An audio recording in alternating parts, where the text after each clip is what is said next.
Okay.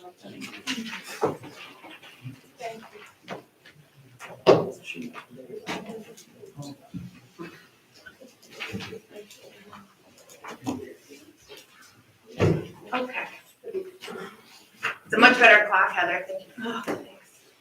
Oh, I like that. Yeah. My 13-year-old son installed it. I appreciate it. Isn't it awesome? Thank you, Councilman. All right. I would like to call to order the Town of Colonial Beach Wednesday, December 1st, 2021 work session at 6:04 exactly p.m. First is a roll call of members. All members are present. Do I have an approval of the agenda? So moved. So moved. Do I have a second? Second. All in favor? Aye. Any opposed? Moving forward.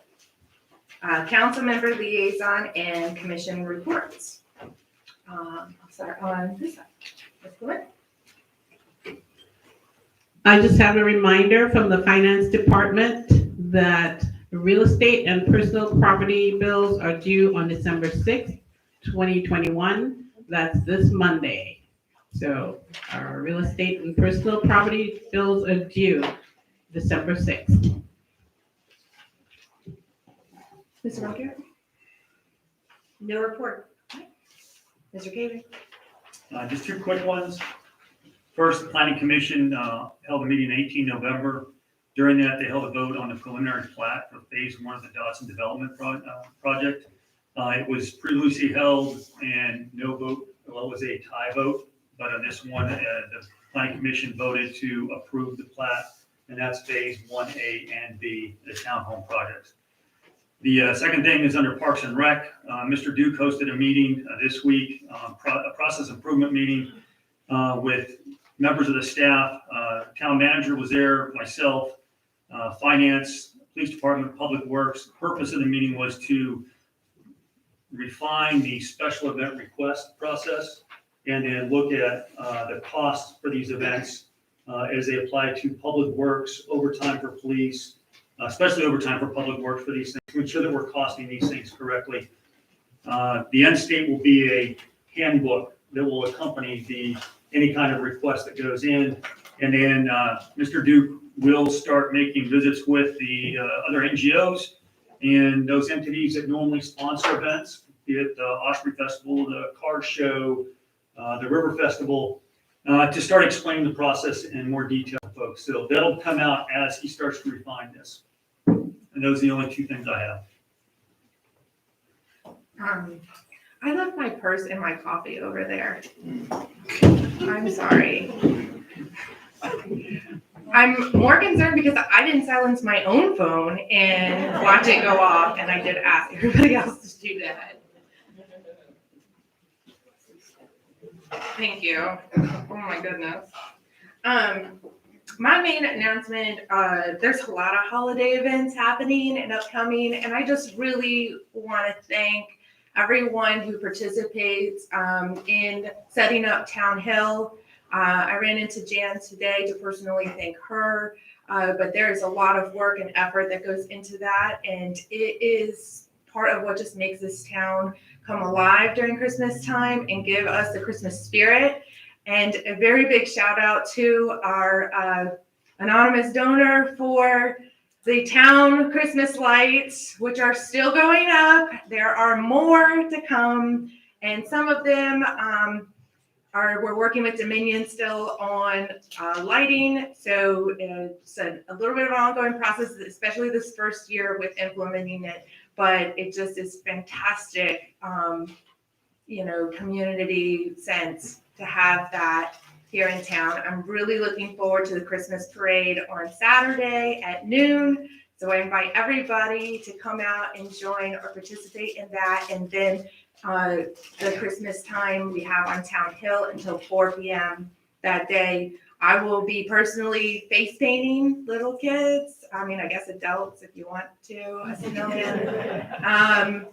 At the event, I know a lot of other people donate time and effort to the event, and I just really appreciate that, having things to do that are family oriented, especially in the winter when it's all the people that are here year round, I think really brings us together. So I appreciate that. There is a lighted boat parade as well on Saturday night and a Jeep parade also. So a lot going on this coming weekend in town to start us off with some wonderful festivities. That's the only announcement I have. Oh my God, I'm sorry. I didn't keep going. I'm used to going this way, and then that's why that happened. I am so sorry. Mr. Williams and Dr. Sullivan. Okay. Yes, probably most of you know, I just became the liaison for Public Works, so I haven't been at it long, but I did have a meeting with Rob Murphy this week, and he gave me a rundown of kind of how Public Works operates. And I know one of the big issues that a lot of residents have in town is infrastructure, so hopefully I can be a good conduit between Public Works and Town Council and also the public, and helping people understand, the issues and maybe, some of the solutions and help foster, some of that. But that's it. Thank you. Okay, Dr. Sullivan. I know you saw my list, so I I figured was- you skipped me on maybe. purpose. I was not, I promise I was Some of these not. have been touched on, so I'm gonna go really fast. The town is reviewing the special events permit for 2022, and the Alliance of Colonial Beach Community Organization is gonna be working with Bobby Duke to ensure that NGOs will be included in that process. Alliance participants have discussed a vendor recruitment product, which resulted in two outcomes.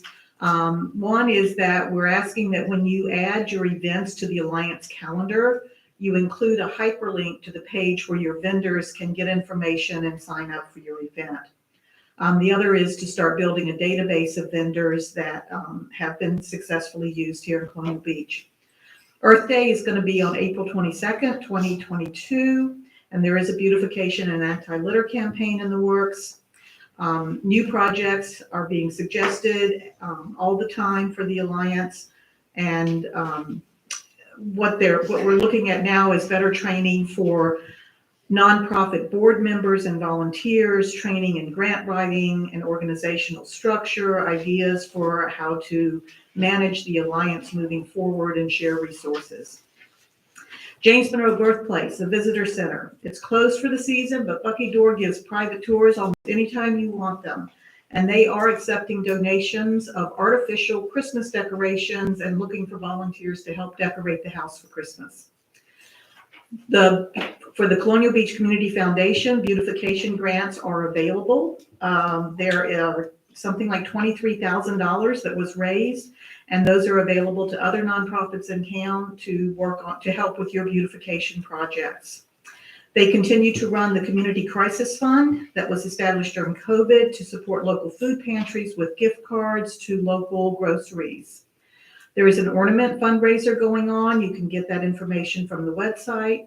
They are continuing the monthly meetups on the third Thursday of each month. It's a great opportunity for newcomers and old timers to both get together and learn more about what's going on in town. And the radio station, WWER, We Are Colonial Beach Community Radio, has flown the foundation's nest and is now an independent entity with its own broadcast license. Great success story. And thanks to Mitzi Safos and Lee Blunt for raising money and doing some great upgrades to the community center on Marshall Avenue. You'd be surprised when you see how good the bathrooms look. Civic organizations, the Eagles, has their annual Christmas Bazaar on December 4th.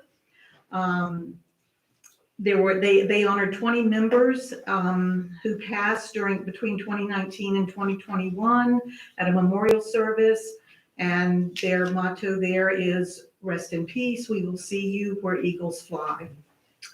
The VFW Post served Thanksgiving dinner to local veterans and are planning a Christmas social and dinner for vets and families on December 17th. The museum at Colonial Beach is closed for the seasons, but there is a new slate of officers coming in to take office in January, and they're looking forward to an excellent new year. The Artists Guild will be having their second annual pop-up market this year, a great place to buy local gifts for the holidays. It'll be located at Jared Thor Gallery. That's at 100 Taylor Street. It opens on the second Friday, that's next Friday, from 6 to 8, and then it'll be open Saturdays and Sundays from 11 to 4 until Christmas. The December 10th, second Friday Art Walk, even though it's winter, they still have 10 venues that can be found on the Art Guild Facebook page next door and in local newspapers. Downtown Colonial Beach is continuing their meetings with Catherine Miller of the Virginia Department of Housing and Community Development to follow up on design plans.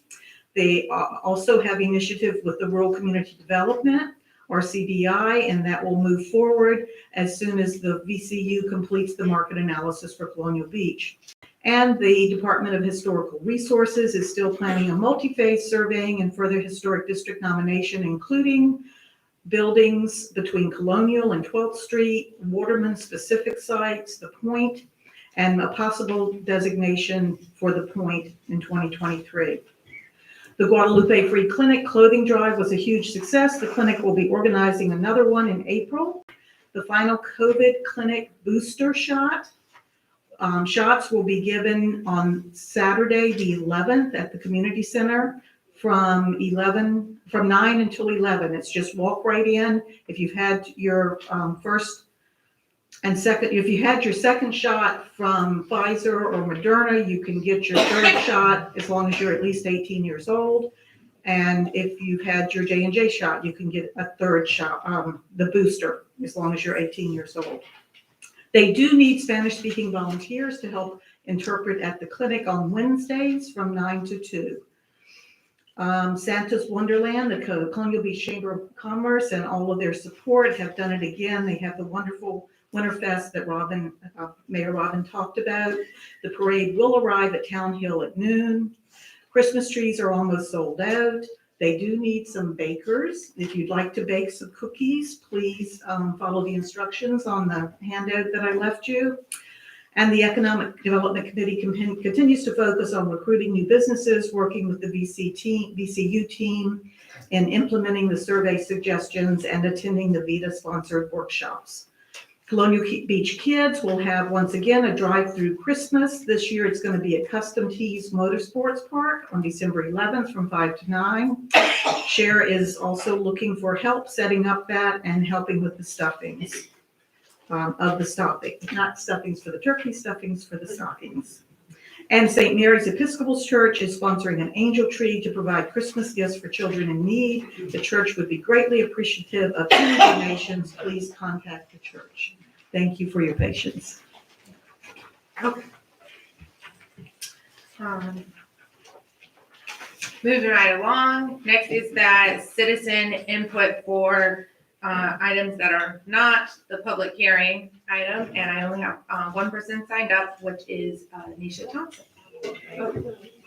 I did pass it.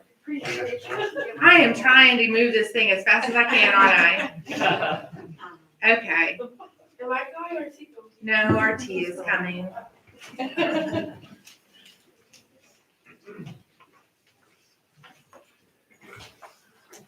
Good evening. Thank you for having me here this evening. My name is R.T. Taylor. I'm with Davenport and Company. Feel like I just saw you last month.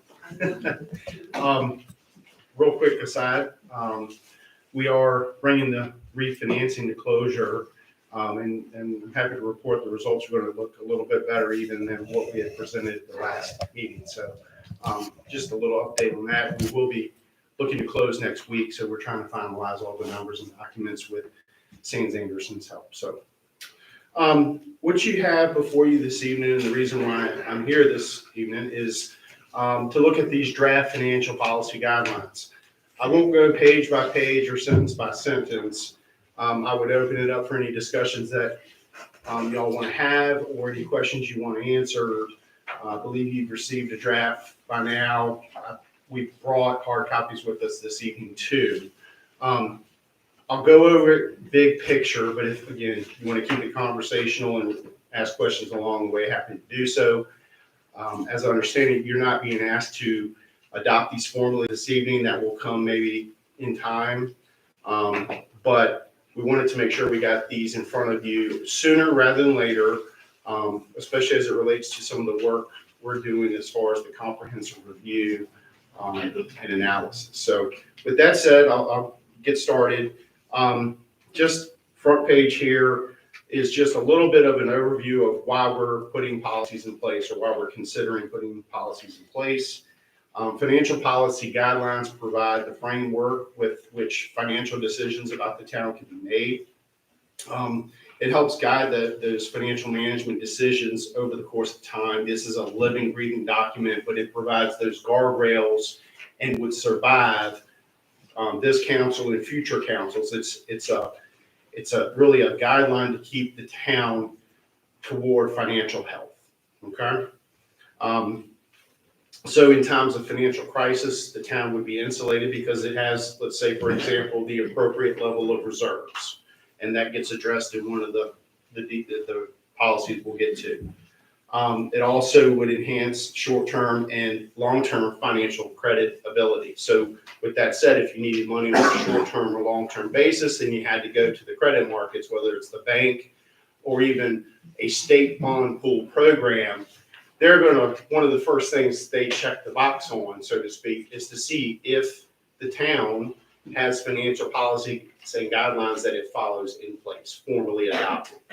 So some of these things too, I would point out that y'all are already doing or have parameters in place to exceed the benchmarks we've set in here. So nothing in here is necessarily aspirational.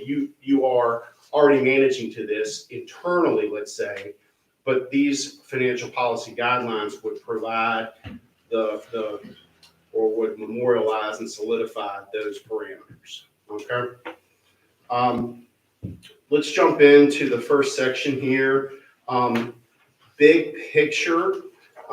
These policies are set so that we don't go through the minimums or go exceed the maximums. That's not to say that you could not be out of compliance for a few years. As long as you set a plan to recover and get back into compliance with your policies and guidelines. I know in working with, not that the town will need or has public ratings, but I know in working with the rating agencies, Moody's and S&P, a lot of times they understand where an entity has to go above and beyond those parameters for some time, as long as they see that there's a plan in place to come back into compliance. And so we've provided for that flexibility within these documents. And that's in that first section right under financial management policies, that the target would be to recover to those parameters within 3 to 5 years. But if it would put undue stress on the town, we've built in a little bit of flexibility to recover.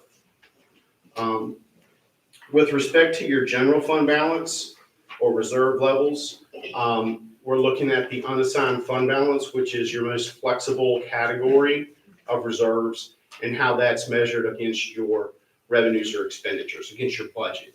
And right now, the policy that the town has in place is 15%. So you have that documented in your budget, actually. So that's just incorporated here as well. Okay. To the next page, as your auditor pointed out last time, your utility funds don't necessarily have a true fund balance. It has a net asset position. So what we would look to measure on the utility funds would be your cash balance, or cash and cash equivalents. The rule of thumb would be, or the recommendation here would be, at a minimum, we want to at least call it a half a year or 180 days of cash on hand, so that if something truly restricted us on the revenue side or impacted us on the expenditure side negatively, we would have 6 months of, call it, cash on hand to address and help us cycle through and keep the utility funds going. Okay. Flipping to the next page at the top, you should see policy 2, debt management. Just addressing the tax supported side, not the utility fund side yet. That'll be under the revenue section. But right here, this is big picture. We're looking at how we want to fund assets over their useful lives. We don't want to have debt that goes well beyond what the useful asset is, right? Because then we're still paying on something that's already been used up. The second big picture aspect of this is we want to make sure we're funding our capital needs and maintenance of of our equipment on a cost-effective basis, and whether that's by using cash when we have it and need it and should. There's a balanced approach spoken to later in our pay-go section. But also, if we have to go get financing for something, how are we going to go do that? And a lot of times we'll dual track, as we like to call it, with banks or with the state bond pool programs. So that's one thing we just want to be cognizant of not just going and spending money, and then we need some more money at the banks, but we've already spent down our cash, so we don't have as strong of a bargaining position, if you will. The ratios that you'll see down in numbers 3 and 4 here are really, these are solid levels that are in the strong category as identified by the credit markets. So with respect to your debt service, how much of your debt service that you're paying on your current debt, what percentage does that represent of your overall account expenditures?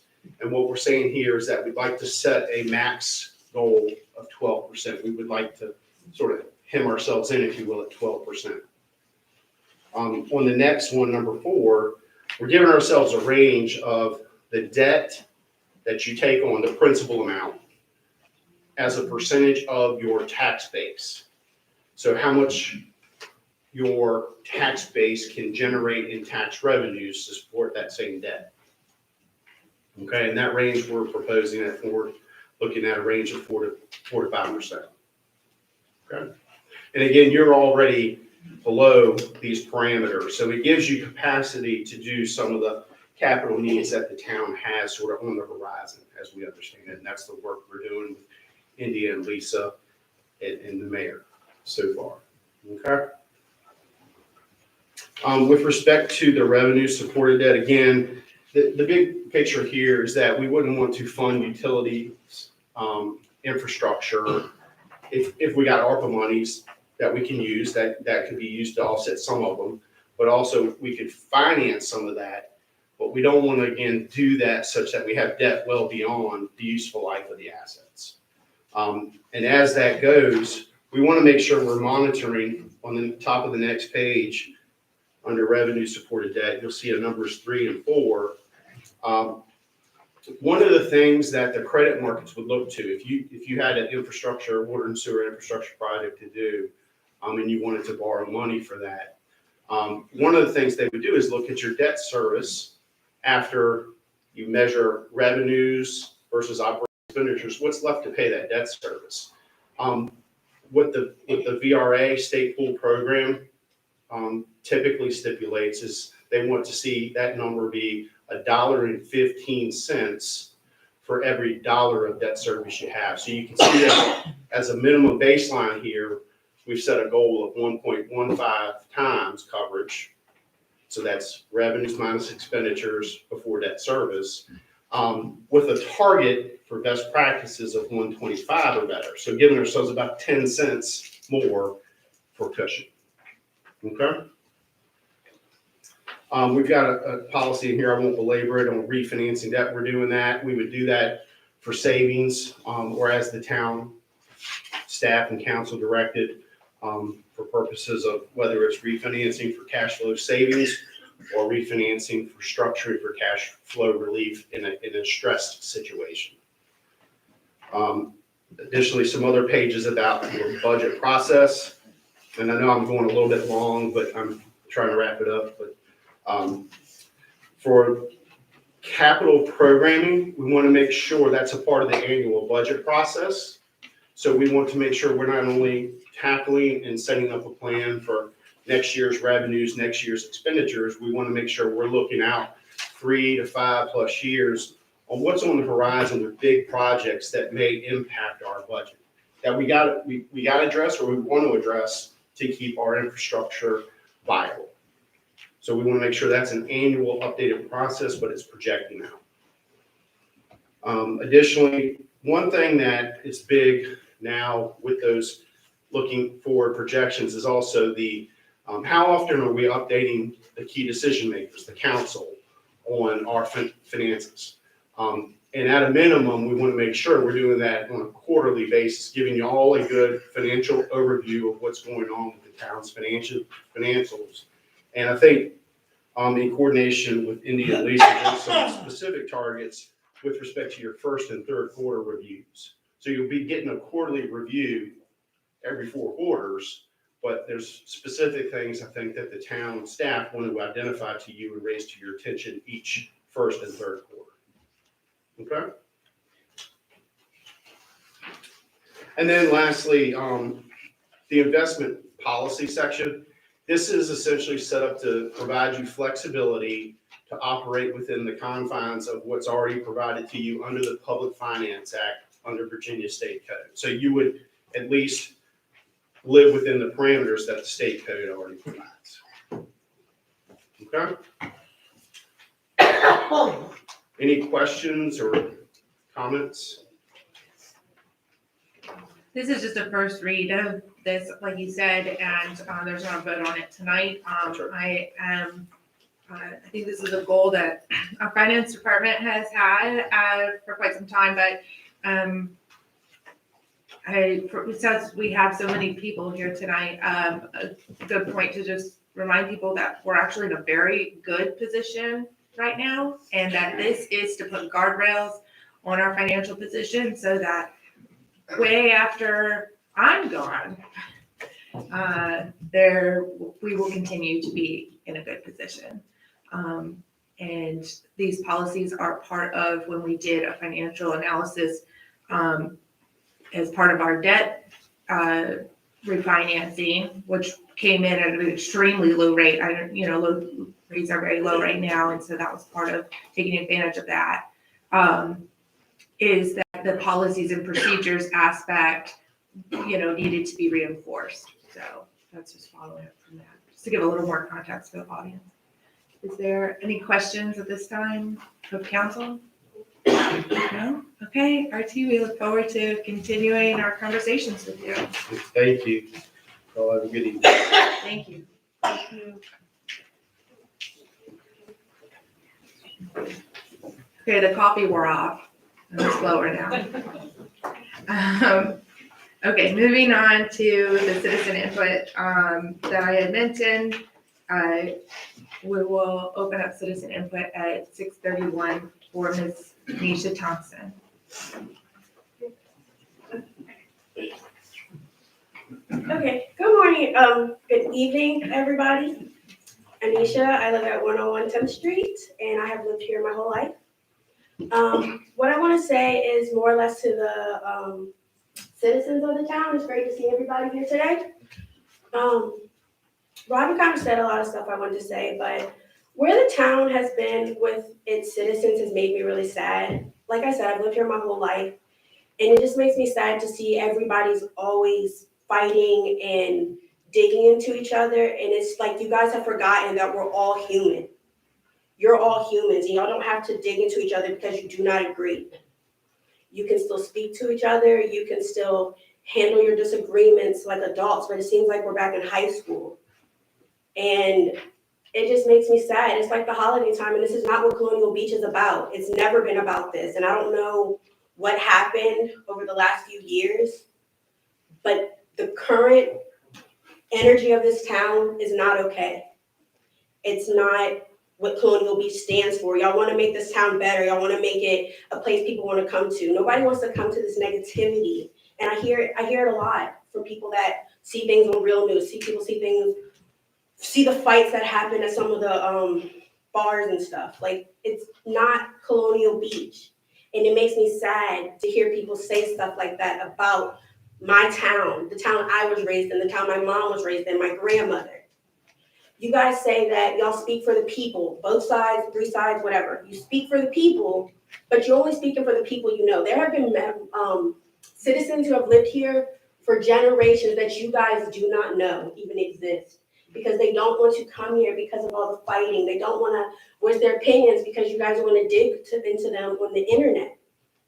I just want to say that that's not it, but this is Colonial Beach, and we are a community about love and caring and the people and the beach and happiness. So I'm hoping once we get past this hearing that's coming up, then we can go back to being that and you guys can speak to each other and act civilized to each other and not dig and pretend that they're not human anymore, because it's very frustrating and upsetting. So that's all I want to say to you and to the council. You guys are doing great. Welcome to the new people, and no matter what you do, nobody's going to be happy.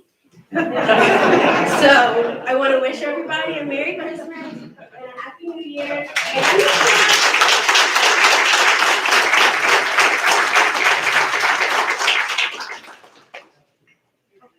I didn't have anybody else signed up for that citizen input. 2 emails. Okay. I forgot the other one. That are part of the, No, the one from, Mr. Zerby, and then I have that one from the parking. That was okay, supposed to yeah, be- sure, that's fine. Okay. Okay, I have one from Mr. Serby, Steve Serby. He wrote in, the town has not enforced or created any action to enforce licensing of businesses and to check for licensing of D4 professions covered under D4. I want to see an enforcement procedure put into the business license ordinance, naming the position responsible for oversight and enforcement, the actual process of how the enforcement is to take place, and the administrative process of confirming prerequisites to obtaining a business license. Numerous service and contracting businesses in town state they are licensed because they may have obtained a town business license, but they do not have the prerequisite D4 license required as a prerequisite to be issued a town business license. There is a section in the Code of Virginia which specifically requires towns to confirm prerequisites of D4. I have brought this issue to the town's attention many times. The building and zoning department would always say it was the finance department's responsibility and vice versa. Create a complete ordinance, including an enforcement provision for once.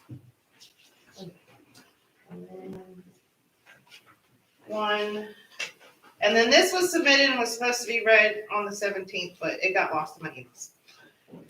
It's from the Chamber of Commerce. It says, good evening. On behalf of the Chamber of Commerce, the Board of Directors are requesting that this letter be read into public record in a meeting. During our November 10th board meeting, the directors discussed the ongoing situation with parking in the downtown area of Colonial Beach.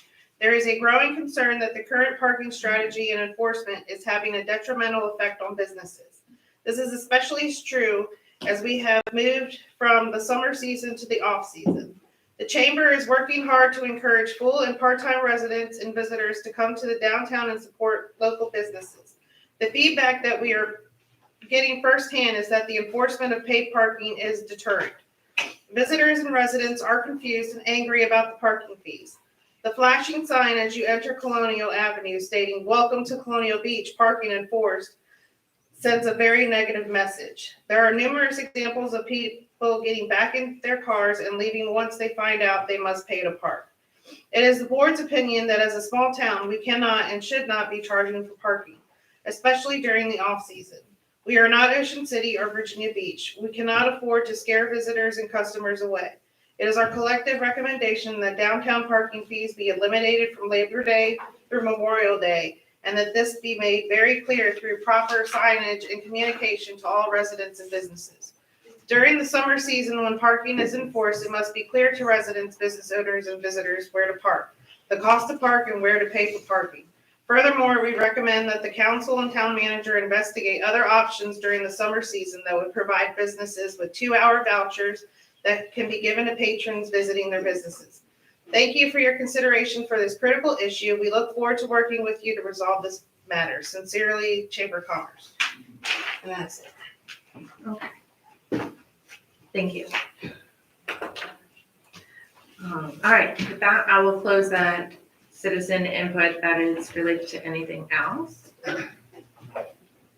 And we do not have any old business for this, so we will move forward to new business with the business tax or business license tax improvements. Ms. Oaks, would you like to read this? Good evening. Right now, we're just bringing this in front of council. We are requesting tonight to get a date for a public hearing on this. We would like to change the business license ordinance. The biggest change would be to add a minimum amount due for a business license. when you consider the time and the cost of materials, our current structure just isn't cost effective. And we have many people who don't pay but pennies for a business license, which cost us at least a couple of bucks to mail, not counting staff time and things. So I drafted a new ordinance. There's just a few changes. Mostly is to add a minimum. There were a few changes to the the rates for your gross receipts. But like tonight, I'm just saying, the only thing we're asking tonight is so we can get a public hearing date set, so we can discuss this at another meeting. As far as the schedule for billing and how the business taxes are due March 1st, is the form is due at April 1st, the taxes due, or can you remind me of the deadlines and how that happens? We will be mailing out the new forms at the beginning of March. The filing is due April 1st. The payment is due by April 30th. Okay, so they're mailed in March, Yes. filing due April 1st, payment due April April 30th. And this is an item that we've talked about several times. There are several businesses in town that their gross receipts are less than $10,000. And, you know, I mean, a lot of vendors, a lot of things like that. So the form and the paperwork to get them to fill that out for actually paying the tax is not even worth the stamp, the envelope, the paper, and everything else, but also the complication of it. I mean, there is the form itself to ask for a lot of detail. I've seen people coming in with their handwritten receipts from the entire year for like cleaning carpets or selling muffins to provide to the finance department. And so the flat fee would eliminate the burden, the paperwork burden on the business owner that is in that threshold, as well as the paperwork burden on the finance department in that threshold for these small entities at least, and streamline the process and kind of make it a little bit easier for everybody. I know small businesses that have started in town, and somebody that maybe starts at their house on something and they're scared to get a business license because they think the tax form is like difficult to fill out if they've never done it. And I think that part of it is if I could just say, the license is $30. I think they would do it, right? And I think they're, because the form is all based on those gross receipts and you have to then count all your, some businesses at that level are not to that level of accounting. They don't hire an accountant. Your gross receipts are $10,000 or less. It's you at, your computer. Some of these people don't use Excel. They still use handwritten ledger books. And I've seen these things happen in the finance department. So that's kind of just to give some context to this item. And there are many small localities that have populations close to ours where they do this. The minimum fee is the minimum fee. If you make more than a certain amount of money, then you have to calculate gross receipts and pay based on that. But if it calculates under that minimum fee, you still pay the minimum fee. So it is going to be easier. So if you know that you have to pay 16 cents per 100 and your gross receipts are this, and it comes out less than $30, you just know you pay $30. It's going to be easier for the businesses, I believe. We're going to streamline the application, and hopefully we're trying to actually get it online. Paying online would be, we need to get a way to pay this online, to fill out the form out online to make this easier for these small businesses. Because Colonial Beach thrives on small business. We don't have a lot of chains. And that's a good thing about our community in a lot of ways, but it's, Sue and Joe sitting at their house. That's what it is. So this is just a first read. Obviously, I'd like for our Chamber of Commerce to have some input on this as well, feedback. things like that. But we have been talking about it for a little while about creating a flat fee. I see some people in the audience that I know have heard about this before.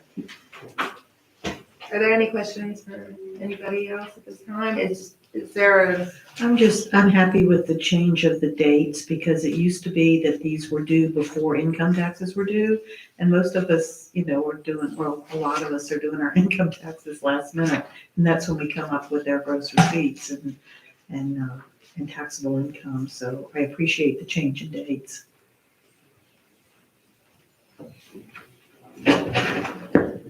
Yeah, I was just gonna, make a comment. So this flat fee do you have an idea of how many businesses would be impacted by this? We did, there were, looking at last year's numbers of businesses that paid less than $30. There was 67 businesses that paid less than $30. There were 100 and some that had less than $10,000 of gross receipts. It's really not going to impact them as much because they have to pay either the flat fee of 30 or they pay at the gross receipts if it's higher, whichever's higher. But so we're hoping for those small businesses, the 67, it's just easy for them they know they're going to pay less than, they have less than the gross receipts, less than the threshold. They just kind of check the $30. It'd be that simple. Okay. Also, is it, I don't know if everybody out in the audience has this, but it's 12 pages, it looks like, and it's pretty fine print. Was one of the plans to try to reduce this by some pages, or if I was a new business owner and I had to come in and look at all this, I would be a bit overwhelmed, trying to pick through it all. And so I was just curious, if this is part of the process of streamlining and making this town a little bit more business friendly. Well, we can look at it and see what we can do to condense it some. But the biggest thing that comes with this is they really don't have to read the whole ordinance when the applications go out. It'll be a much streamlined application. That'll be much clearer on what they need to pay. Right now, I don't know if you've seen the business license application. It is quite complicated and confusing. it's also antique, like not in Word. Yeah. Okay, well, I'm all for making it simpler, thank you. Yes. I mean, it has words on it, it's just not. And I think there's probably more work still to do on the code. This is just the first draft of this Yes. this time, so I don't want to get too attached to that because I'd like to Right. get And we want to more do the time. public hearing so we can get some input from the citizens and the businesses. So when do we want to do when is your goal for a public hearing? I mean, we can do one in December, we can do one in January. We'll work on it and bring it back in January, at the January work session. Okay, so January work session. Obviously, the goal would be to try to implement this for Yes. this 2022 cycle. Correct. We want to be able to have everything, the ordinance approved and, by council in order for us to, when we send those out in March, that it's the new stuff, not going to old and then changing it mid-year, whatever. Right. Yes. Can we get this to the chamber for their input prior to the public hearing? Because Oh, absolutely. they I need to mean, see it sooner than that. This is the first copy we've had of it. Yeah. Or in the EDC. Yeah, both. Well, the EDC is Yeah, under the they're chamber. under the chamber, but just specifically them. Yeah, I liked January because that gives more time for everybody to have read it more thoroughly. Is everybody on board with that? Okay. Thank you.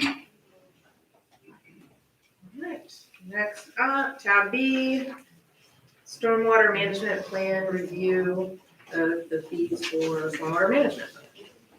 Ms. Eason? This was brought to you November 17th and was discussed. This is for plan review fee for stormwater management, best management practices as defined in Chapter 22, our Chesapeake Bay Overlay Zoning District ordinance. This is specifically just for plans that exceed the 36% lot coverage. When a new building is constructed and they exceed the 36% lot coverage, they can do that if they mitigate through best management practices such as flow wells. I had previously last summer inquired amongst several different engineer companies in Virginia, and we selected Sullivan, Donahoe, and Ingalls engineers. They had the best price and the best turnaround. Since enacting or using them, I think it's been streamlined incredibly well. It's much faster turnaround, and they actually charge, I think I previously told you it was $325 per site plan, but they're really actually doing an hourly basis. And I've collected all the invoices that we have done, I believe, September, October, and November. We've done 10, which is a lot for our little bitty planning department, because this is just new homes that are in the excess of the 36%. And then we have building permits, for all the other things that we review and so forth. So being able to use this company, sending it to them, the price was discussed at the last council meeting, and potentially higher than $325, which actually is not a bad idea, because we did have 3 that were at $350. But then there's also the other 7 were around the $200 range. There was one, the lowest one was $87, and a couple of $200 ones and so forth. So $350 would be good. It would cover potentially almost all of them. Also, I'm not sure I commented or gave this information at the last meeting. I looked at Spotsylvania County's stormwater and plan review fees, and they charge $645 for a BMP agreement, plus $1,415 when a stormwater management is required. We require stormwater management for everything. The county reviews it, and right now that's the $100 is all we're going to recoup for those reviews. If you have any questions for me? The county charges us for that review. Yes. And they don't look at the BMPs. So, Right, this is, the BMP is in addition to the county charging us for. correct. And they do an hourly as well. Kathleen, so if a building permit comes into you, only if the impermeable surface is more than 36%, do they have to have any kind of a stormwater management Yes, plan? every construction site, every project requires stormwater management review. Even if it's Except- less than it's 36%? If it's less, yes. Okay, I'm just confused on that, Yeah, so. the only thing that wouldn't require stormwater is interior, renovations, re-roofing a house, that sort of thing. So we would be collecting this from everybody that, No. This plan review is just those that are in excess of 36%.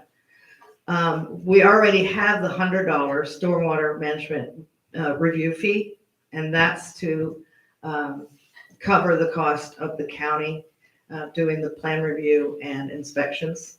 But when it exceeds 36%, and they propose these best management practices, the county does not review them. They will inspect them, like a flow well, they will inspect those, but they won't review the plan. It's not in our contract with them. to so we're review those only upping the plans. fee for people that are applying with greater than 36%. It'll remain at $100 for everybody else? Correct. I've got a question. So when these reviews are done, is there any guarantee that, I'm assuming this is to prevent flooding? Correct. When a new house is built, the neighbor's house doesn't get flooded? Correct. Does the person, the neighbor have any recourse if Like I met somebody during my campaigning this summer that said their neighbor just built a house and now there's floods and they never flooded before. So this would be covered under that? The code does say that you cannot have your drainage from your property flow onto your neighbor's property. So when they do that, development, they have to maintain all their water on site. Okay, so if they had a complaint, would they contact you or? Yeah. Okay, thank you. Okay, are there any other questions about this? Are we approving this at the regular meeting or? Yeah, I'll have to ask Vivian, but yeah, we'll have to do an ordinance. It needs to be published twice. Okay, so it may not be at the next meeting. January regular meeting. Okay, is there consensus on I know the memo was saying 325 to go to 350. Is there a consensus there? Do I have any direction?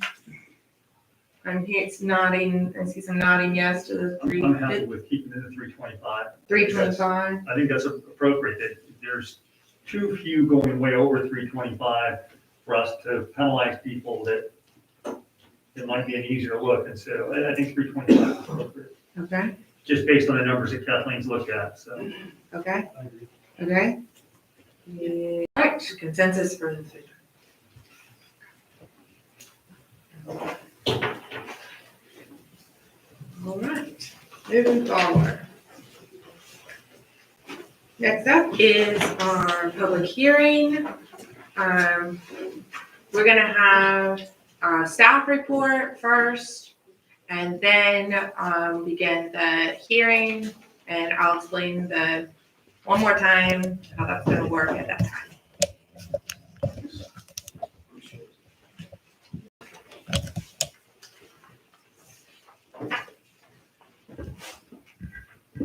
Good evening, council. I'd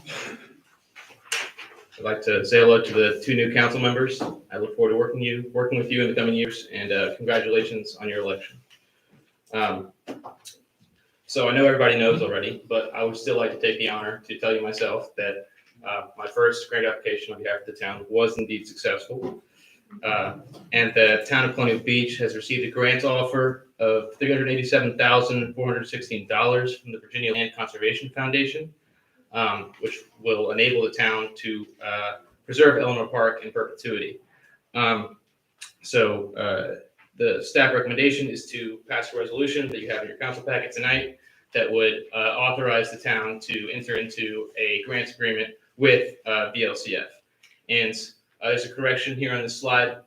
Initially, we were hoping to have the declaration go through tonight as well. But as we now have a greater understanding of the process, that's really the last step. The declaration happens at the end of the due diligence phase of the transaction. And that's when the disbursement occurs and we actually get the money. So that's probably about 3 to 6 months off. And the due diligence phase is it's surveys and appraisals and et cetera. Next slide, please. Thank you. So just a little bit about VLCF, so we can know who we're working with.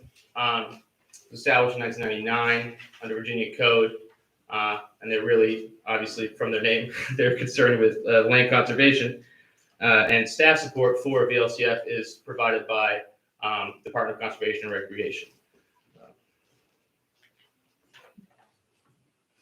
So there were $7 million available in this grant round, and there were 5 categories in which funding was offered, with $1.5 million available under each category.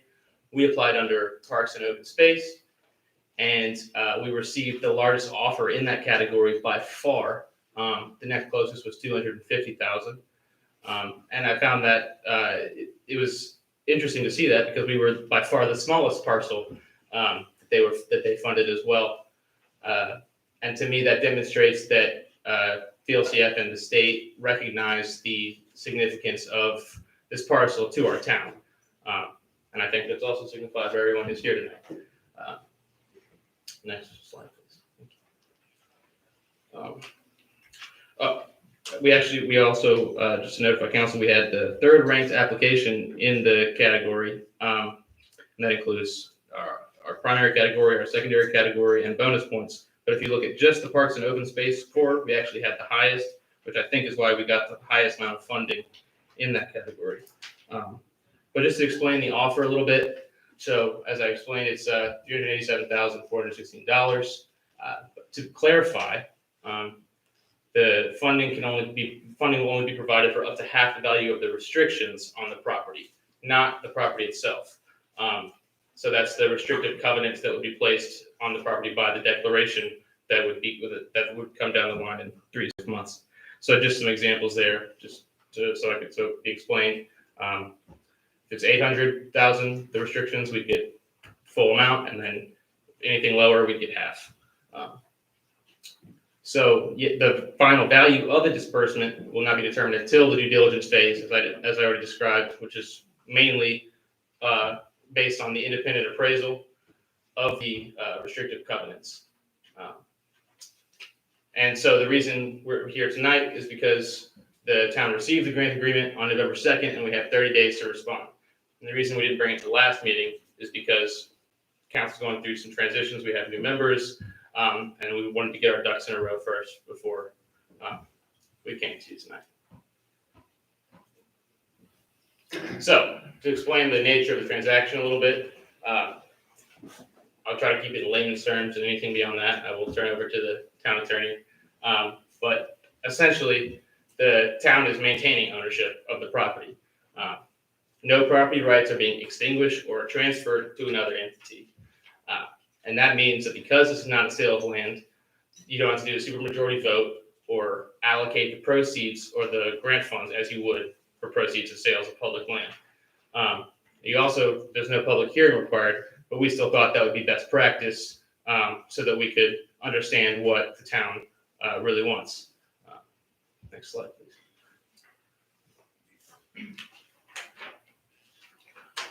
So the BLCF is offering funding for the property for two main reasons. Number one is its recreational value. The town currently has 0 permanently preserved park space, which means in theory, future council could decide to rip up all the playground equipment all over town and sell everything. So as the town develops and grows, as it is in a pretty rapid development phase right now, I think it's important for council to consider undertaking conservation efforts in concert with that development. One of the reasons it's such a nice recreational space is because it's the only publicly owned green space in town directly adjacent to the Potomac River, which provides unique and scenic recreational opportunities that aren't available elsewhere in town. And one reason that resonates with me is because I take my dog to Robin Grove every day, and just looking at the water while I'm playing with my dog, it does make the experience a lot better. And I can take really cute pictures of it. But anyway. So the other reason is its environmental value. There are several mature, very large hardwood trees on the property, which some of our favorite birds, specifically osprey and eagles and other passerines, live in these trees and stop there on migration routes. It also has stormwater management value. It's a very large parcel in our town. And it's also in the floodplain according to FEMA maps, which means that it's very expensive to develop commercially. And I think that's maybe perhaps the reason why when past offers have come on the property, they were a bit lower than the appraised values because developing it would be incredibly costly. And also, of course, because it is in the floodplain, it has floodplain management value. So this slide just demonstrates that this is an initiative that has been on the town's radar for a long time. So it's in the 2009 comprehensive plan, our new comprehensive plan that we just passed, and it's also an official town council priority. So the issue for council is whether to accept the grant funding and preserve Eleanor Park in perpetuity.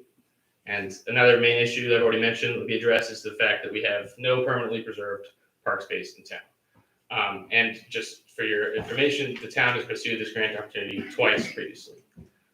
So that just, to me, demonstrates that this is something that the town leadership has been going after. So the alternatives to accepting the grant award is obviously one, to reject the grant award and actively market the property for sale.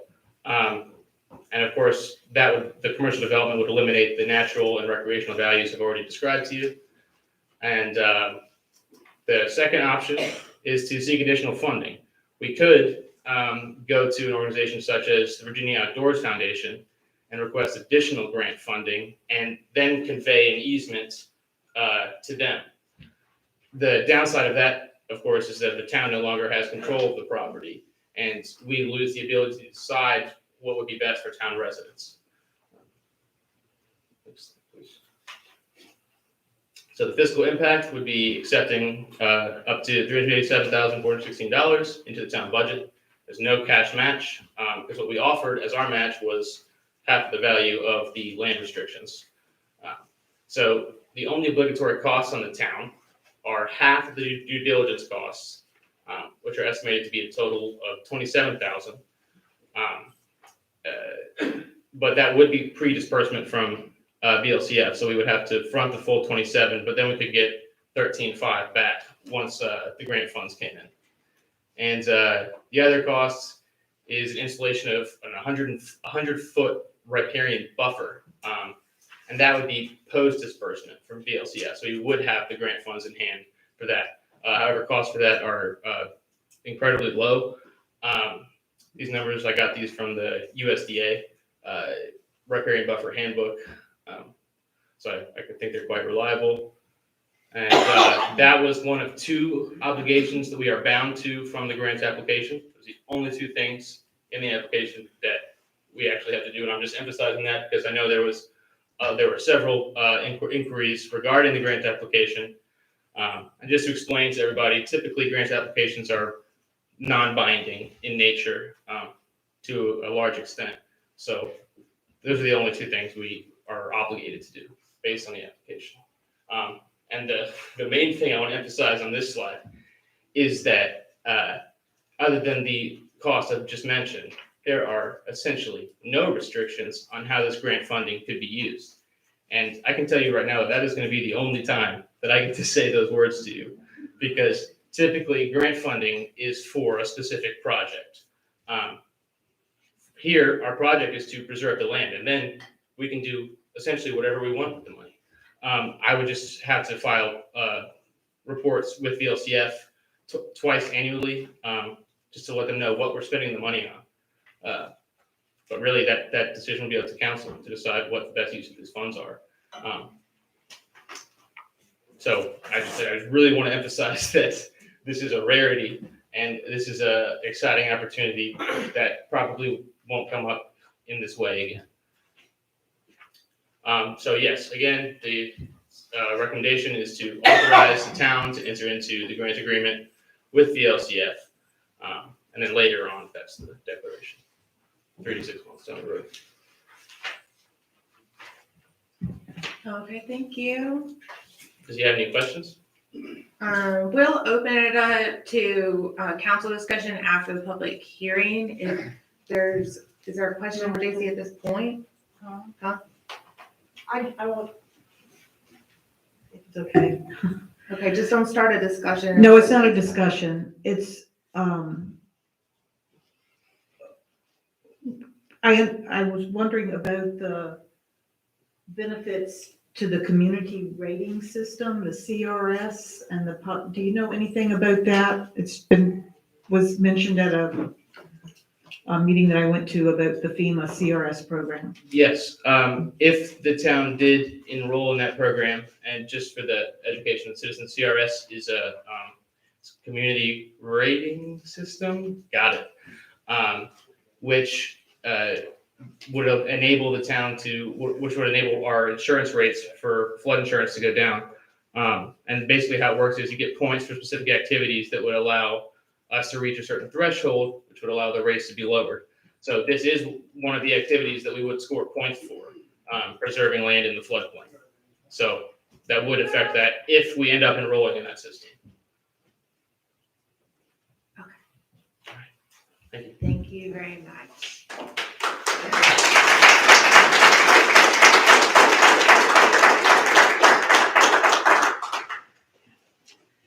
All right, before we begin public input, I don't have the sheet yet. Thank you. Before we begin public input for this, I'm just gonna repeat, I know I've repeated it a couple times, but I've seen some people trickle in and some people trickle out since then. So I wanna make sure everybody is clear. We are gonna ask for in-person input to happen first. Anybody who is speaking in person to please form lines on either side of the room by the wall, please. That's why we scooted the chairs in the middle.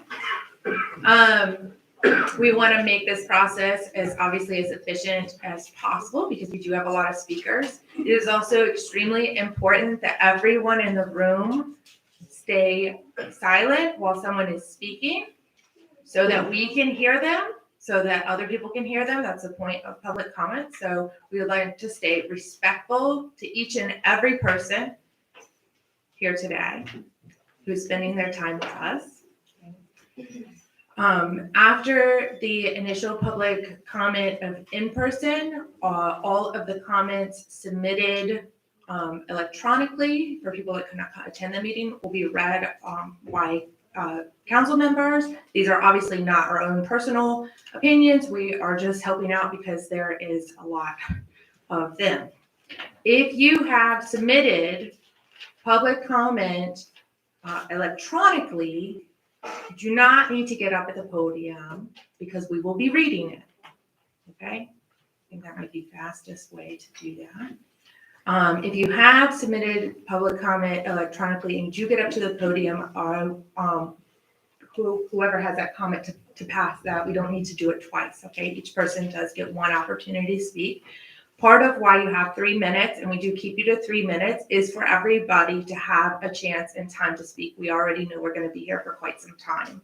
And so we want to make sure that we try to give as much opportunity to as many people as possible. Again, and I repeated this in the beginning of the meeting, I'm just going to restate it. This is just public business in this room. When you leave that door, there is absolutely no reason to not shake hands and say happy holidays with any person in this room. Okay? So we are going to stay family. We're going to stay Colonial Beach. We're all neighbors. We live near each other. And we're going to stay respectful to one another in this process. That includes how we present ourselves here on council, our staff, and everybody who's joined us tonight. Okay. With that, I will open the public hearing for Resolution 5821, Eleanor Park, for the acceptance of the BLCF grant. I'm going to open the public hearing at 7:11? 7:11. And everybody gets a Slurpee. No Slurpees? Oh, man. Okay, I will call your names in the order that they are listed here for simplicity for Ms. Oliver's sake, because she does have to document all of this. And so I think that would be helpful. Would that be helpful to you? Yes, okay. All right, Ms. Millward, Joni Millward. And we will keep you to 3 minutes, please, and you can take your face mask off when you get up to the podium so we can hear you better. Thank you. Good evening, Madam Mayor and Town Council members. My name is Joni Millward. I live at 405 Livingston Street, Colonial Beach, Virginia. Will you bring the mic down a little bit for you? Okay, sorry. Better? Yeah, thanks. First, I want to state, I support accepting the grant protecting Eleanor Park for the enjoyment of all, and by all, I mean humans and our wildlife and our bird populations. One reads about all of the benefits, physical and psychological, associated with green spaces. I don't understand how anyone could be against keeping Eleanor Park as a park green space. It is not only beneficial to residents and visitors alike, it supports our wildlife, mainly the birds of Colonial Beach, just like was stated earlier on the slides. Remember, we are a bird sanctuary. The town council designated it one many, many years ago, and I found that in old minutes. I don't know what year that was. And I want to ask, are we a bird sanctuary on paper only? Eleanor Park is utilized by many of our migratory birds. I often see them perched in the trees, our eagles, our beautiful ospreys.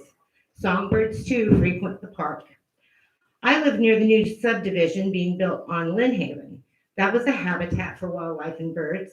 The trees have been cut down and burned, wildlife uprooted. We now have a groundhog that lives in one of the backyards on my street. Displaced, I'm sure, by the preparation of the land there. This creates the perfect storm for human-wildlife conflict, and sadly, wildlife never comes out on the winning end. I don't want to see this happen in Colonial Beach. I don't want to lose any wildlife or birds because a perfect habitat is taken from them. The American Bird Conservancy states, their twice yearly journeys, migratory birds, can span thousands of miles and are fraught with dangers in unfamiliar places. Evolution and adaptation minimize some risks, but work too slowly to help species respond to today's rapidly changing conditions, such as habitat loss, like Eleanor Park, and the effects of climate change. Human population growth and the associated increase in development and demands on natural resources has put tremendous pressure on these habitats needed by these migratory birds. As a result, the number of migratory birds is declining year after year. It's part of a disturbing global pattern, raising concerns that the phenomena of migration and the capacity of our ecosystems to support it could disappear. So I ask, does Colonial Beach want to be part of the problem, or does it want to be part of the solution? I ask that you accept the grant to protect Eleanor Park for the enjoyment of our residents and the support of our wildlife and bird populations. Thank you. Thank you. Ms. Oliver, you're taking the 3-minute timer, correct? Okay, just wanna make sure. Okay, Ms. Luna? Good evening, I'm Victoria Luna, and for those of you who don't know, I'm Chair of the Planning Commission. I want to welcome the new members of the council. It's awesome to see you. And also, I'm so excited to see all of the residents here tonight. And I hope that you'll consider coming out to our Planning Commission meetings. Last Thursday of the month, 5:30, right here. I did want to share with you that the Planning Commission has voted 3 times to preserve Eleanor Park as a park. Once in 2012 and twice in 2013. And more recently, a little more than a year ago, the Planning Commission sponsored a town hall meeting. We had about 50 participants. Many of you were at that meeting. And I want to say it was a great turnout, about, like I said, 50 people. We had speaker after speaker, and we did a report and we analyzed it and determined that 4 out of 5 of the speakers who spoke on the issue of Eleanor Park and preserving it were in favor of preserving it as a park. So that was fairly recently, and I want to say like 81% of those speakers were in favor of preserving it as a park. And with that, I end my testimony. Thank you. Mr. Nelson?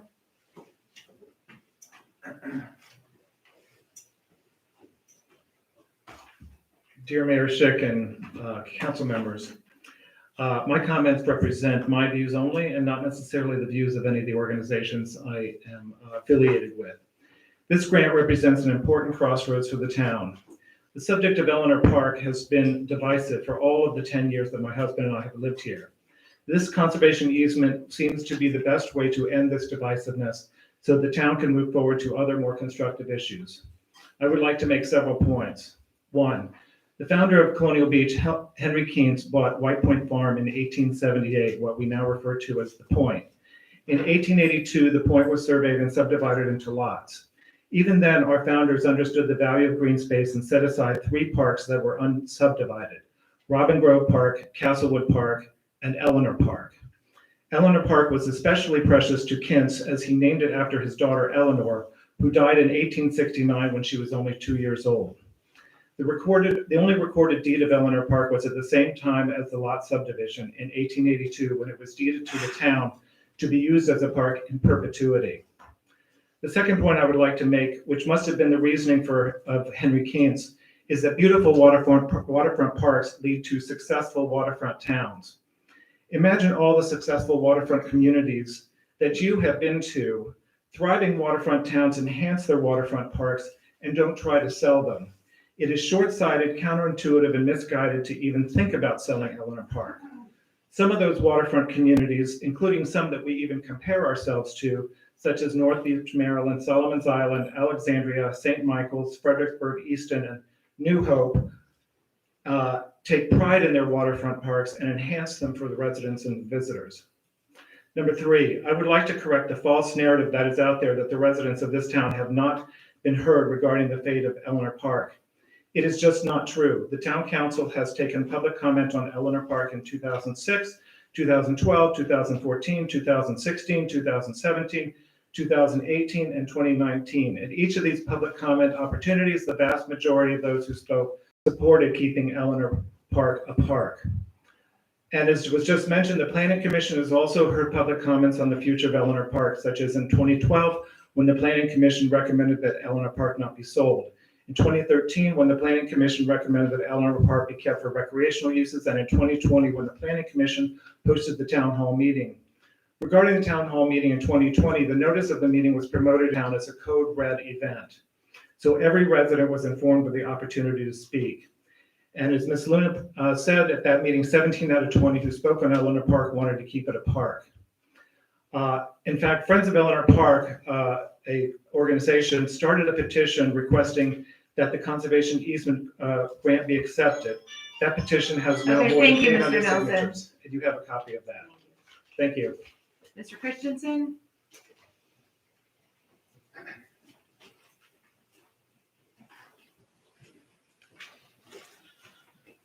Good evening. I'm Eric Christensen. I live next door at 18 Washington.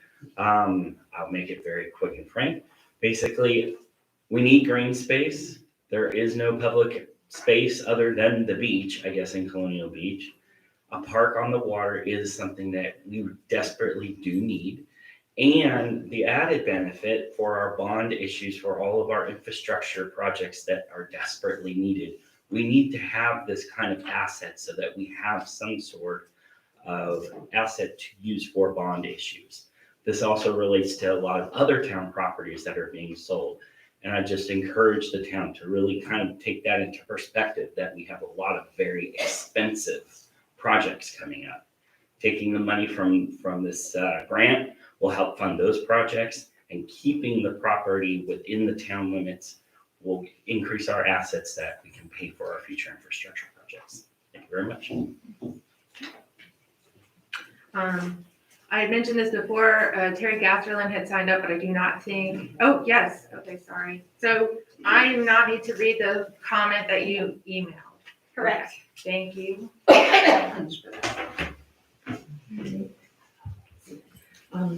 It's a real honor to be here, Honorable Mayor and council members. I have spent my entire life coming to Colonial Beach on a regular basis, and I miss it so much that now that my father, my 84-year-old father, Douglas Gasterland, is living here full time, I'm using that as an opportunity to come to Colonial Beach and be here and enjoy what's here. Back in 1915, my great-great-grandmother, Sarah Hughes, bought the property right next to Eleanor Park, and our families watched it go through all sorts of incarnations over this long period of time. I myself got inspired by the local government here in Colonial Beach, but you guys, your predecessors. I'm now mayor of the city of Del Mar in California, where I have my job at the University of California. And I do both at the same time, so I get it, Robin. There is a potential for win-win-win here. I asked for a copy of the declaration, read it very carefully, found a comment that needs to be deleted after the word fish. But very carefully. Clause 9 on page 4. So first, I ask you to accept the conservation easement grant from the Virginia Land Conservation Foundation. There is a win-win-win here for all of us in this room and all of us here in Colonial Beach. Clause 9 has no limits on what can be built in the park. If you read clause 9 of the declaration carefully, you'll see that there is no mention of lot coverage, height restrictions, square footage, FAR setbacks for residential properties next door, or location of improvements on the park. So my father and I went through this carefully, and we sent you in a separate letter, not to be read, suggested edits that would cure this. And I really hope that you'll take that to heart. And as you accept the conservation easement, that you think about, are there restrictions on this? For example, 10% lot coverage, 40-foot setbacks from current existing residences, 14-foot height is sensible for a park, and so on. So please edit clause 9 in the whereas clause. And I'll end with, here's the other win. We have a win for the park. We have a win for the town with the money. The third win is consider using the grant proceeds to establish, expand, and enhance strategically located Colonial Beach green spaces and parks in a way that contributes to and maintains the quality of life in all of our residential neighborhoods. I've heard many comments about parks in other parts of town to be established, and I fully support that. All right. Thank you. Mr. Leroy? And if I butcher anybody's last name, I do apologize.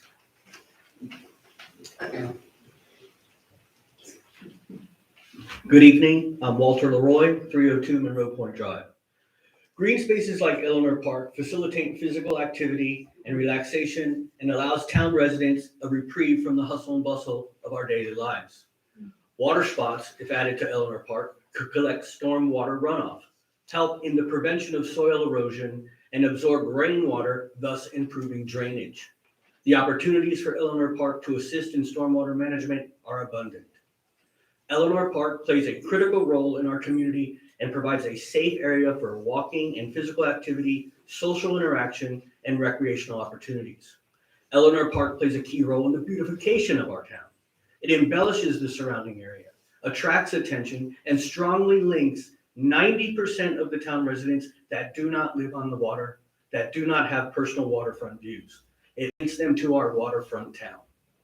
We need to preserve places all the residents can go to reassure our feelings, revive our senses, and take in the great view that belongs to us all. That is what Eleanor Park does for all the town residents. The benefits of Eleanor Park to Colonial Beach largest demographic, people of my age and older, cannot be overstated. Experiences in green space contribute to positive emotions, promote social engagement, and support among neighbors, friends, families, and local organizations. For older adults, such outcomes are important for a healthy lifestyle. Many Americans treasure getting away from it all and getting into the outdoors, oftentimes outside their local communities. For older adults, but we know that brief encounters within local green spaces and parks such as Eleanor Park provide many benefits. And as we age and become less mobile, we must rely on nature experiences that are closest to our homes. Eleanor Park allows our older residents opportunities to interact with companion animals, wildlife, and other people. And the shade provided by the old growth trees allows many who cannot bake in the hot sand on the beach to enjoy our magnificent waterfront. I'm the president of Colonial Beach Green Space. When the call went out that Colonial Beach Green Space was raising money for Memorial Park benches for Eleanor Park, the town stepped up. We have raised over $7,000 for benches for the park. I have no doubt the people of this town want Eleanor Park to remain a park in perpetuity. Accepting the conservation easement is good for the town in so many ways, and it is the right thing to do. Please vote yes to accept the easement grant. McGarvin? Judith McGarvin?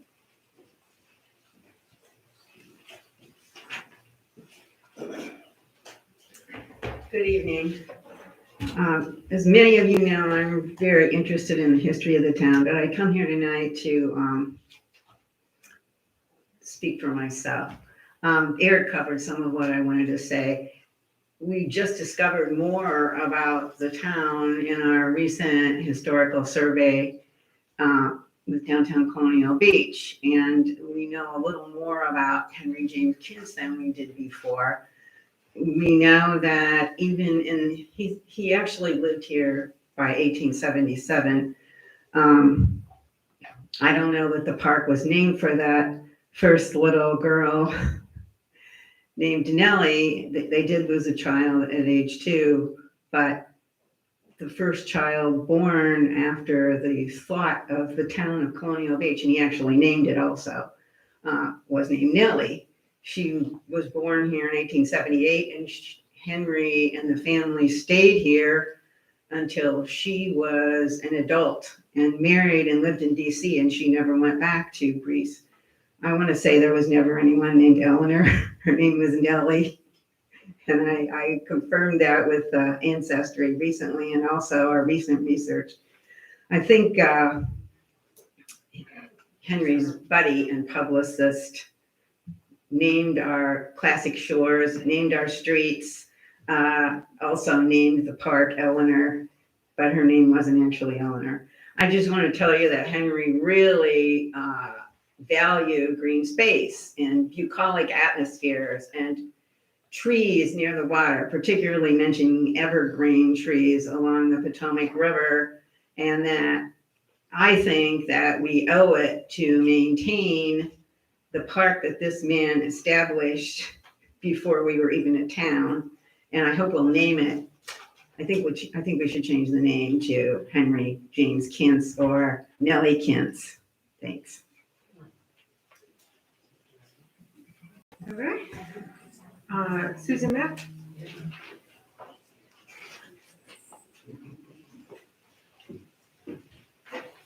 Good evening. I'm Susan Mack, 1541 Irving Avenue. This evening, you've heard or will hear many powerful reasons to accept the Virginia Land Conservation Grant, protecting Eleanor Park as a green space, including, but not limited to, honoring the intentions of the 1882 donors, having Colonial Beach maintain ownership of this valuable waterfront parcel of land, protecting our wildlife, maintaining a natural stormwater management resource, enhancing the livability of our town, attracting new residents, visitors, and investors, encouraging exercise, enabling all residents to have a waterfront view, providing a place for rest and relaxation, which positively impacts our health and mental health, and scientific research that demonstrates the importance of green spaces for towns and their people. To all these, I would like to propose that the answer may lie in how we think and postulate the need for an abundance mindset. Stephen Covey coined the term in his groundbreaking book, 7 Habits of Highly Effective Leaders. In addition to unfounded accusations and homophobic rhetoric, some opposition to the Land Conservation Grant exemplifies a scarcity mindset. Scarcity thinking involves suspiciousness of others, win-lose thinking, us versus them, times are tough, competition, limited opportunities, and a victim mindset. On the other hand, abundance thinking embraces collaborations, win-win thinking, big and expansive, gratitude, embracing risk, abundant opportunities, infinite options, and empowerment. Our decision makers must embrace an abundance mindset, plan for the future of Colonial Beach and its citizens with a dynamic, results-driven, grateful purpose.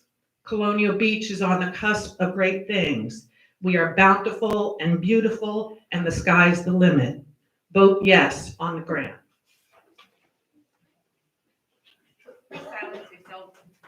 Silence your cell phones again. You know, I said that. We're going to continue to remain respectful of everybody.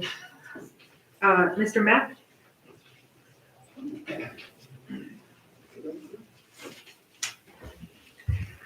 Hello, Trey Mack, 1541 Irving Avenue. Normally I do this off the cuff, but I decided to write something up tonight.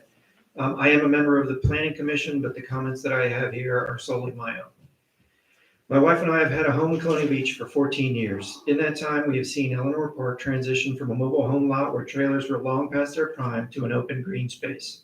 We have heard the opinions of folks who feel the space should either be retained as an open space for the use of residents in general or sold for immediate development. The arguments for selling seem to be based on the idea that our town is in dire straits and desperately needs the money from the sale. Prior to the recent real estate boom, the actual development of the long dormant Sunset Cove property, and the introduction of the Dodson development, that argument might have held water. Now, with these factors, as well as the funds provided by the American Rescue Plan Act, a full-time grant writer, and others, that is not the case. We are not an unknown, poor, little backwater town scratching for nickels to keep the wolves at bay. We are beginning to thrive. In order to continue in that direction, we need to make sure our quaint, community-oriented town has drawn people to perhaps a quieter lifestyle, maintains areas that allow the average citizen to relax, take in the view of one of the widest spots on the Potomac, and just slow down. Approving the Virginia Land Conservation Fund grant to preserve Eleanor Park will allow us to do just that. I have read the draft language of the contract that goes along with the grant, and it does not require the town to relinquish control or ownership of the property.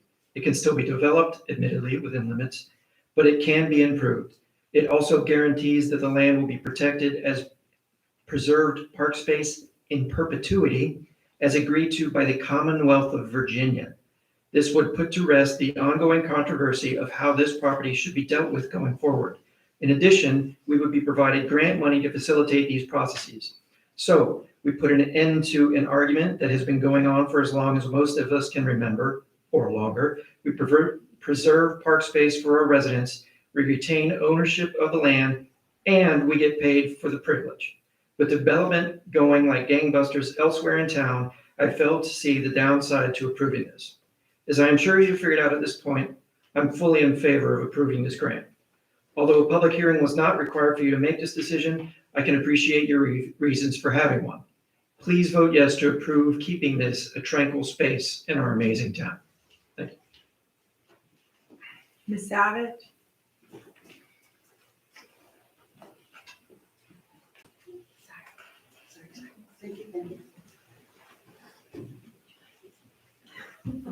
Thank you. My name is Julia Savage, and I am a full-time resident of Colonial Beach, living at 1109 Irving Avenue. We also own 2 other pieces of property on the point, and for the record, none of them adjoin Eleanor Park. I concur with the remarks of the majority, they being the proponents of accepting the grant, but I will not reiterate them, although they do bear repeating. Instead, I want to focus on our common ground and see what we can agree on. Let's see if we can cooperatively achieve our goals as our mayor has suggested. What is our mutual goal? The best interest now and in the future of Colonial Beach as a community and as a whole. Surely we agree on that as a mutual combined goal. So we all know that green spaces are vital to the well-being of our citizens, and community spaces on the water are good for tourism. That's another place of agreement. We all mutually agree that the health of the river and stormwater abatement is needed to maintain the integrity of the land as a whole. We all agree on that. We're not science deniers here. And we also agree we need the money, not only for our ongoing needs, which are actually all met by our taxes, but for some cash for some infrastructure and maintenance. And I think we agree that none of us likes to pay more taxes than we need. And taxes are a necessary evil, but I think this comes down to money. So we agree on those points and on those goals. So let's look and see what we have to meet our goals.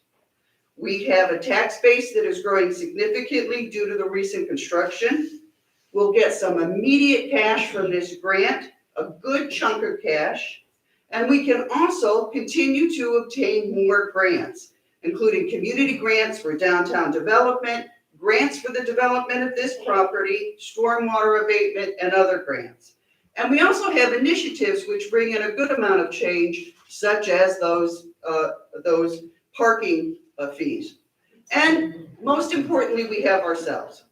This community is uncommonly generous with both financially and in actual labor. This is evidenced by Torrey Smith Park, our new dog park, our Christmas lights, the recent tree planting, and working together, we can have the monies from the grant, and the green space remains available to the citizens as it was intended.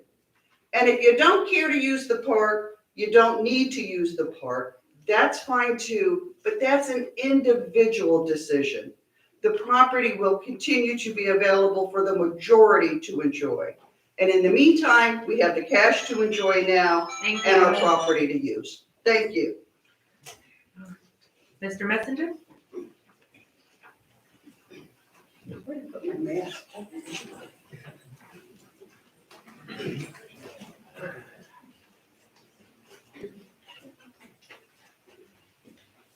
Well, I'm gonna start off, to apologize, I have a lungs dysfunction, and it takes me a while to get my breath out, okay?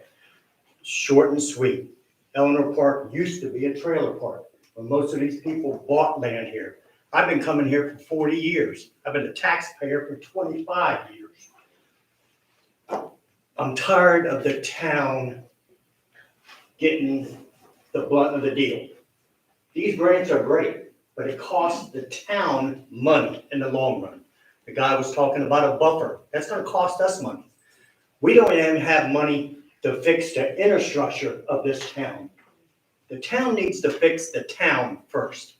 It's great to do all these lovely places. Like I say, I've been coming here for 40-some years. I love this town. But we need to fix the town. That's all I have to say. Ms. Williams?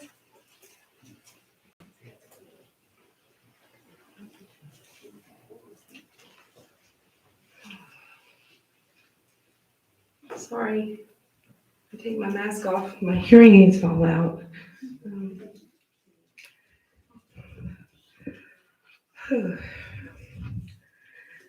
Paige Williams, 1535 Irving Avenue. I haven't spoken in a while, but it still doesn't get easy. I stood at this podium over a year ago or so and spoke out in opposition of an RV park being placed on Eleanor Park. I also stated that a referendum needed to happen to resolve this issue with Eleanor Park. My position has not changed. We can sit here and pretend like this public hearing is fair, transparent, and a true representation of what the people of Colonial Beach want, but it is not. Rules were changed and not followed to suit people's needs. I guess the ends justify the means for some people. The thing that bothers me the most is that this easement or declaration of open space is not needed to keep Eleanor Park a space for all to enjoy. I want to add one more thing. Castlewood, I think people seem to forget, Castlewood was a bird sanctuary. The property over where Dockside is was sold illegally. I just, thank you. Dr. Montalvo? Yes. Hello, everybody. The first thing I want to say, I agree with all of you in green space. I would like Eleanor Park to be a perpetual green space, but not this way. The way this is being done will always remind the people of Colonial Beach that this was not done right. As a matter of fact, people are already talking that this is the result of corruption. They are talking, even though I had spent hours trying to defend 2 council members here, telling them that this is not a conflict of interest, but people don't believe me. They think this is a conflict of interest. But one thing I have to tell you, perception of people is reality to them.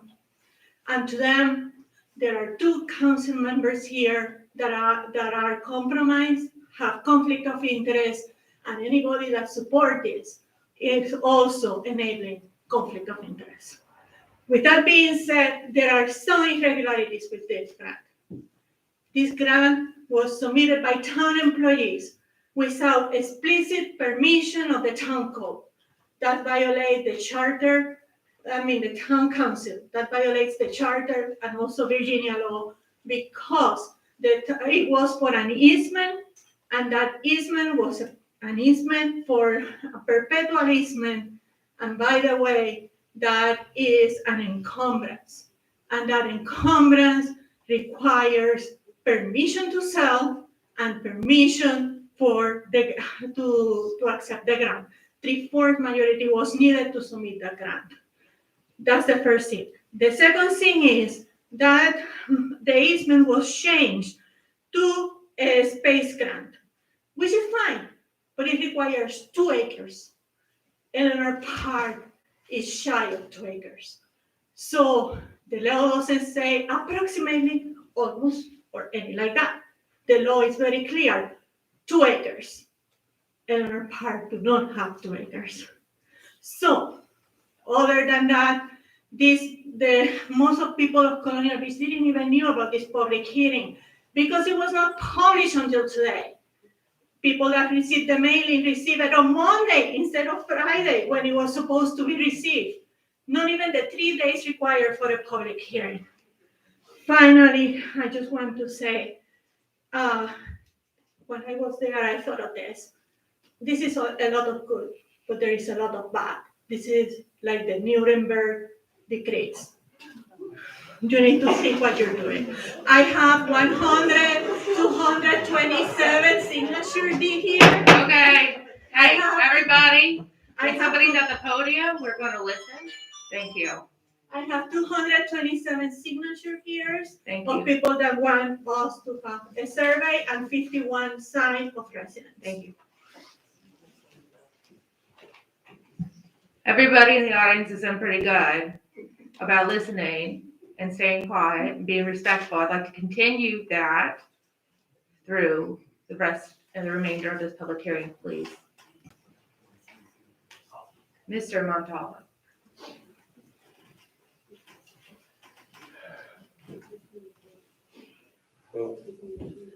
Excuse me, if somebody is still speaking, we cannot hear.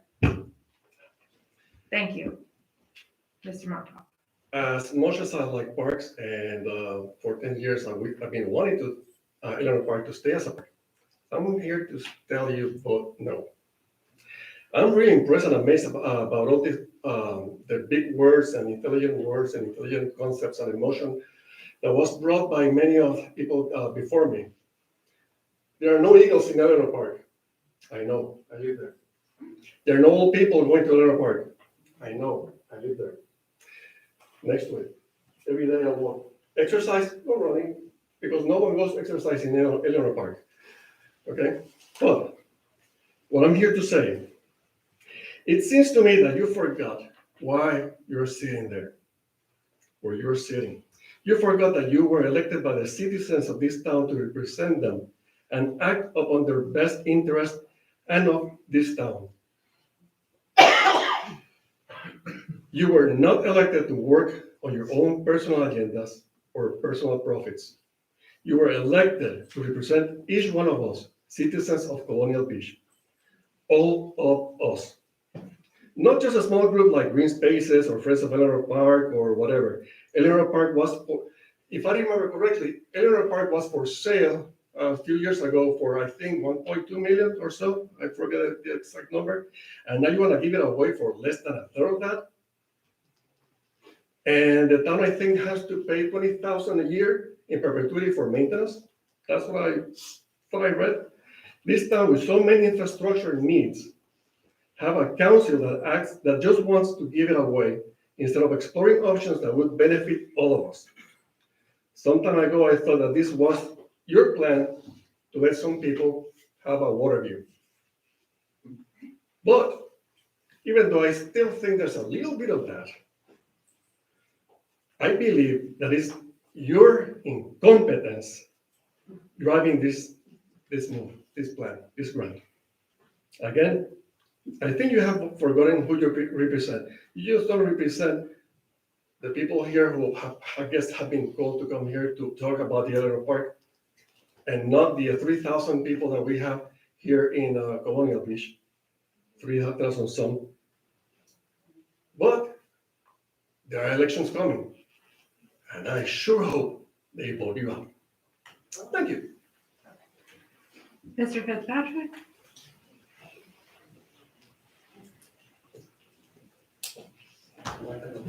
Good evening, Mayor Schick and council members. I want to start out by saying, first of all, I am not in any way opposed to green space and preserving green space here in Colonial Beach. I think parks are incredibly important for waterfront communities. And I really did listen to every single person tonight, and I'm actually being swayed to think more about this and maybe reconsider my position a bit. But I came here tonight putting a business hat on, and I want to approach this and encourage this council before you move forward to just think about a few things. Because once we take this, it's in perpetuity, there's no turning back, and it is what it is, right? And I personally think that some of the points that have been made here about the value of the land and versus taking $387,000 for it is something that you should seriously consider, especially in light of the growth in Colonial Beach, the development that's going on here, the increase in property values. That land is only going to increase in value. And I think right now, this snapshot in time, accepting this money may not be the wisest and best thing to do for the long term for the town. I also think that we maybe, in my mind, misrepresent a little bit about, okay, it's not going to cost us anything. It is going to cost us money. It's now going to be a line item budget for maintenance and upkeep and whatnot for that, instead of a revenue generating property that's been sold where we could put, you can argue with me, whatever, 6 or 8 $500,000 houses on there. They're going to be generating revenue for ever more to come as well. And like I said, I'm not against the green space, but there are beaches right there, just a block or two down the road, that are not even that utilized down at the end where the volleyball court is. There's Castlewood Park. There is Robin Grove Park. We have got a lot of things around there. And I was shocked to hear in the staff report tonight that we have no land in perpetuity that's owned by the town. Why isn't Town Hill in perpetuity? Why don't we apply for a grant for that and get $387,000 and then sell Eleanor Park? I mean, that's shocking to me that's not the case.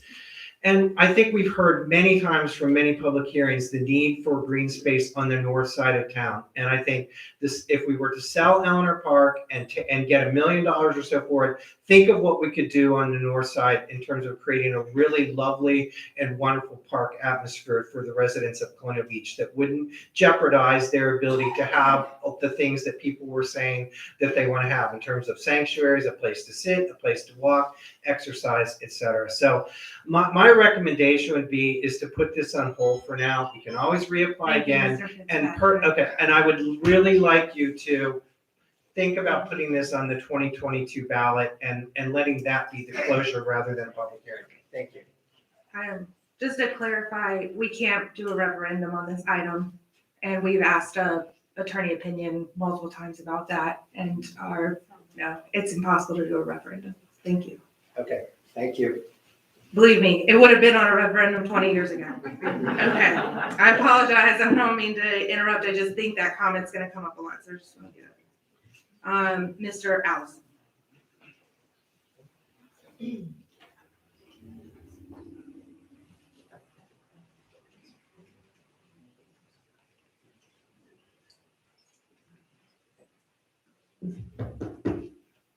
Madam Mayor, Town Council, everyone here, and on YouTube. There's been many points made either side on whether or not to accept this grant. As the council, you have the obligation to do what's best for the town of Colonial Beach, not only for its current residents, but also the future residents as well. Sorry, I'm reading from my notes here. I apologize about that. I know each of you may have your own personal reasons to vote one way or the other, but I ask that you listen to the citizens' testimonies presented tonight to you and base your decisions on that citizen input. Not only from the emails that come in, but from everyone that's here and whatever petitions that people have come up with throughout the life cycle of this effort. But with that being said, as a citizen of Colonial Beach, I am in favor of this grant, and I believe that the green space should be preserved for everyone to enjoy for as long as Colonial Beach is Colonial Beach. Thank you. Mr. Savage?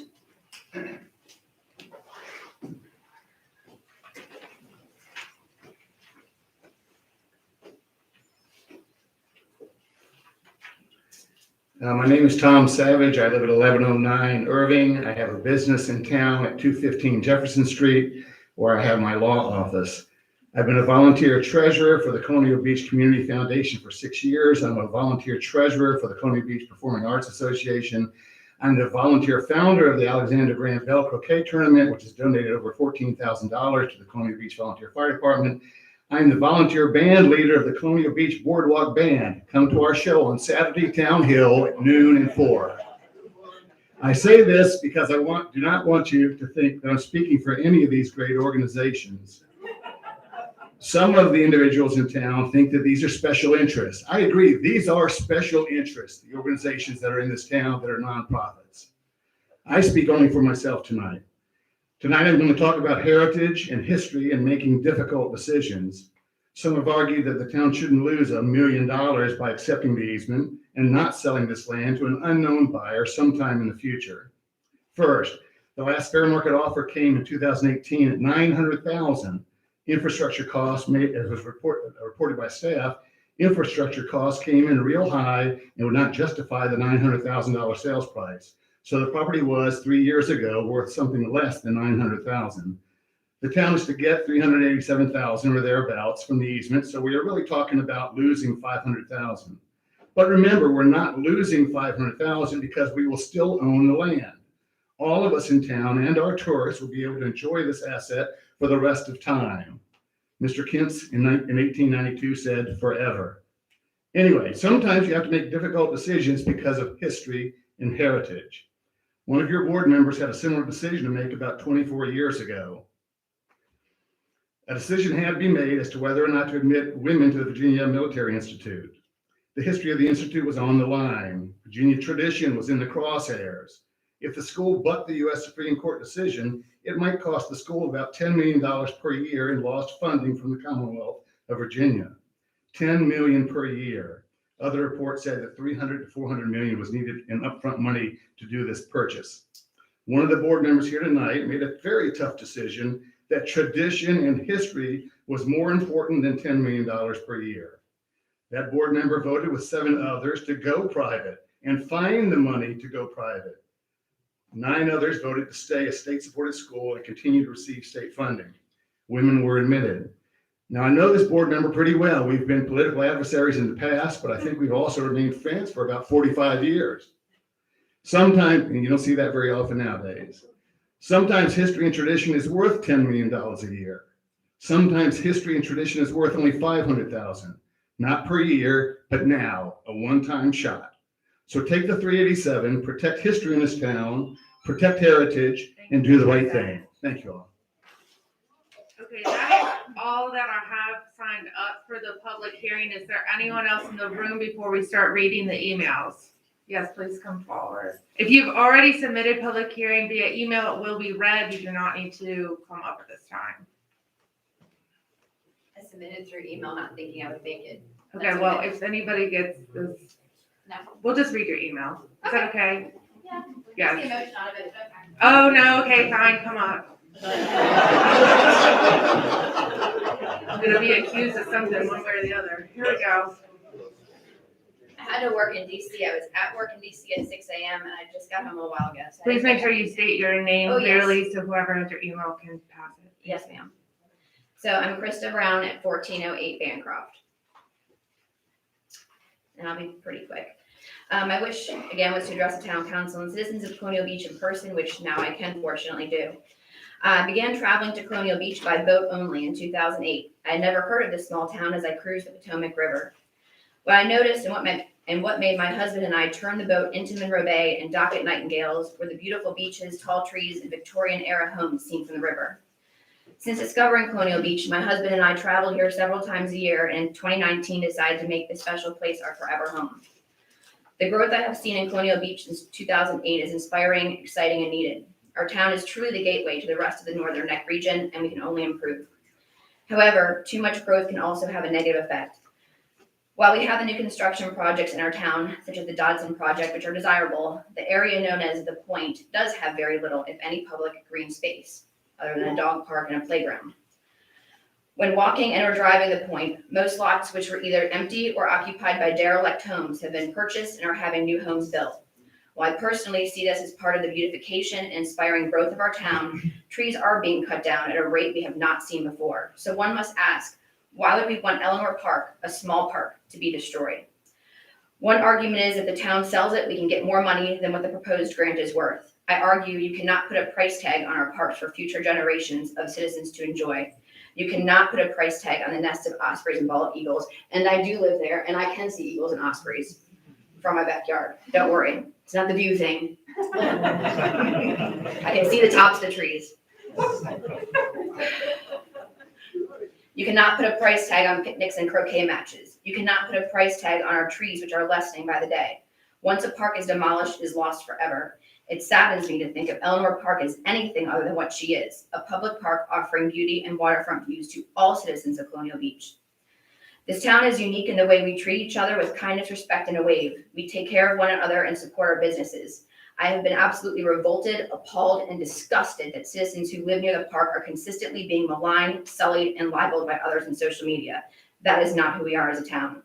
For those that engage in such behavior and have proposed ideas such as RV parks, apartments, or lots for homes, I ask, would you want to visit our town after reading the social media pages where you degrade our fellow citizens? I think not. Lastly, I'm not part of a special interest group. I'm a citizen of Colonial Beach who wants what is best for the town and its citizens. I urge you to support the proposed grant. Do not let greed dictate the future of Colonial Beach. The Point has little public green space left. It is important to preserve what Colonial Beach represents and means to all of its citizens. Thank you for letting me read. Ms. Feldman? Hello, my name is Marcia Feldman. I live at 1605 Beach Avenue. I just wanted to say that I do not live near the park, so I have no financial interest in whether we sell it or don't sell it. My interest is in what I think would be best for the town and the fact that keeping a park there will always be something that our children and our grandchildren and our great-grandchildren can use. If we put buildings up there, they're still going to cost us money because we have prices that we have to pay for services for that area. We may wind up getting some money for property taxes, but I think we're going to lose a lot in the interim. But what I want to talk about, I am for keeping it a park, but on one of the papers that was handed out, it is a definition of, is this a sale? No. But one of the things it says is, are the funds pre-obligated to capital improvement fund? And it says no. And I think that's wrong. I think if we're using an asset, we can use that $300 for capital improvements like a Northside Park. I don't think it should just be put in the general fund to be blown on operating. I think it needs to go to something that will, again, increase the value of the properties in town. And that's all I had to say. Thank you. Is there anyone else in person before we start that? Okay, fantastic. Thank you very much for everybody's time. We still have quite a few comments to get through. All right, does everybody have their papers? Okay, I'm gonna ask that you just read the name or whoever it was before you read the statement. All right, read the name and then read the statement. Obviously, we are reading public comment from the public. These are not our personal views on this, and I'm just gonna make that clear. Please don't clip audio of us. Just see it now. See it. Okay. I think we'll start. All right, go ahead, Dr. Sullivan. We'll start on that side. John Murphy, 715 Washington Avenue. I have been a Colonial Beach property owner since 1986. I strongly support accepting the VLCF grant and placing an easement on Eleanor Park to be held by the town of Colonial Beach to ensure that property will always remain public open space.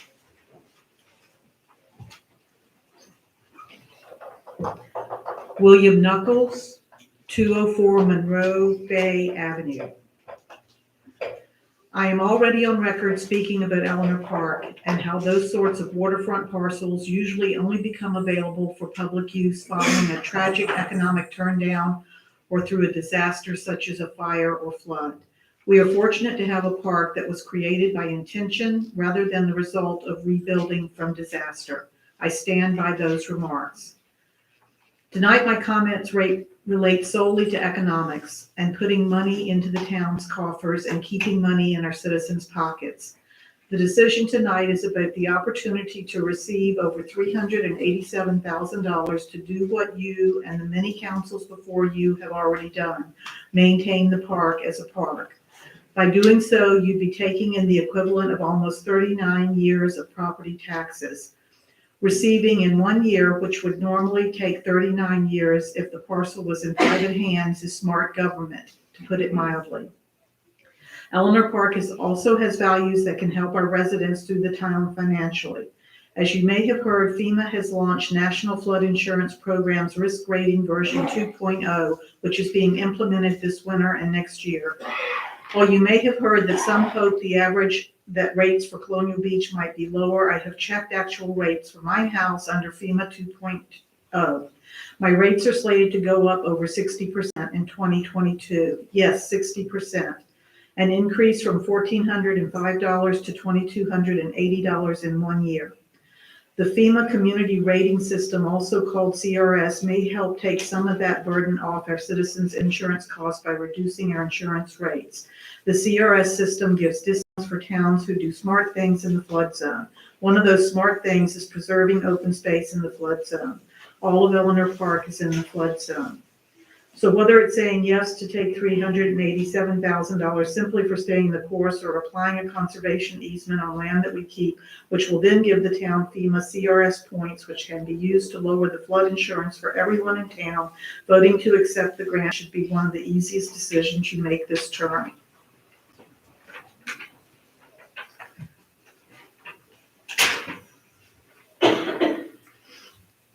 Carol Wheeler. Eleanor Park is on my walking route and is majestically beautiful as is. Can you imagine future generations appreciating the citizens of Colonial Beach leaving God's work untouched? It would be nice to have sidewalk walkways for more accessibility to the park. Also, a marker to identify the park and thank the donor would be appropriate. Please save Eleanor Park.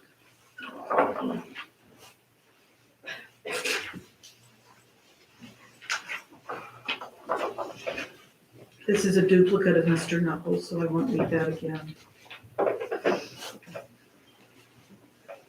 Joyce Reimer, 204 Bancroft Avenue, commenting as a resident.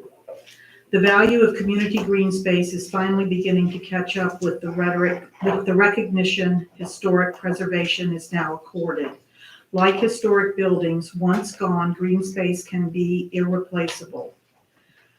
Colonial Beach would make a great deal more money by plowing down our historic structures and replacing them with lots of multi-story condos. But in the process, the town would no longer be someplace distinctive and special.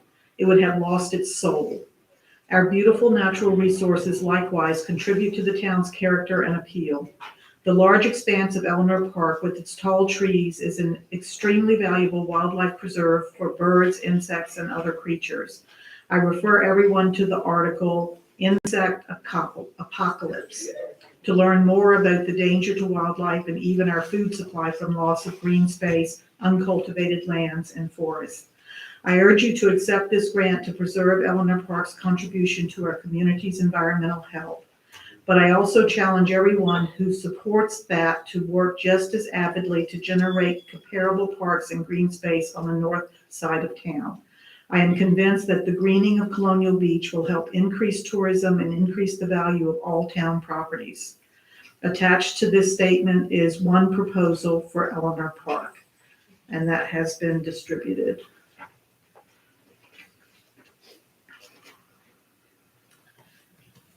Howard Farrell, 920 Horton Street. I am emailing the town council to let them know that I am not in favor of putting an easement on Eleanor Park. This seems to be the thoughts of many people I have been in contact with. Claire Nugent. Please do not sell Eleanor Park. We need wise choices for our public lands that will preserve the charm and uniqueness of Colonial Beach. This will attract visitors and improve the quality of life of Colonial Beach residents. Selling off our assets is selling Colonial Beach short. Michelle Passarelli. This email is to express my support for a conservation easement for Eleanor Park. The preservation of green space is essential to keep the original space as a park for use by residents as originally intended by the owner years ago. Access to green space for all is one of the things that makes the Colonial Beach waterfront community a special place. While I am very much in favor of growth and development in Colonial Beach, there needs to be a balanced approach to growth. Growth should not be at the expense of community gathering areas, and it should not potentially exacerbate our stormwater management issues. The Eleanor Park conservation easement will help the town preserve one of the few green spaces in town that residents have to enjoy, as well as preserve Colonial Beach as a thriving, sustainable community.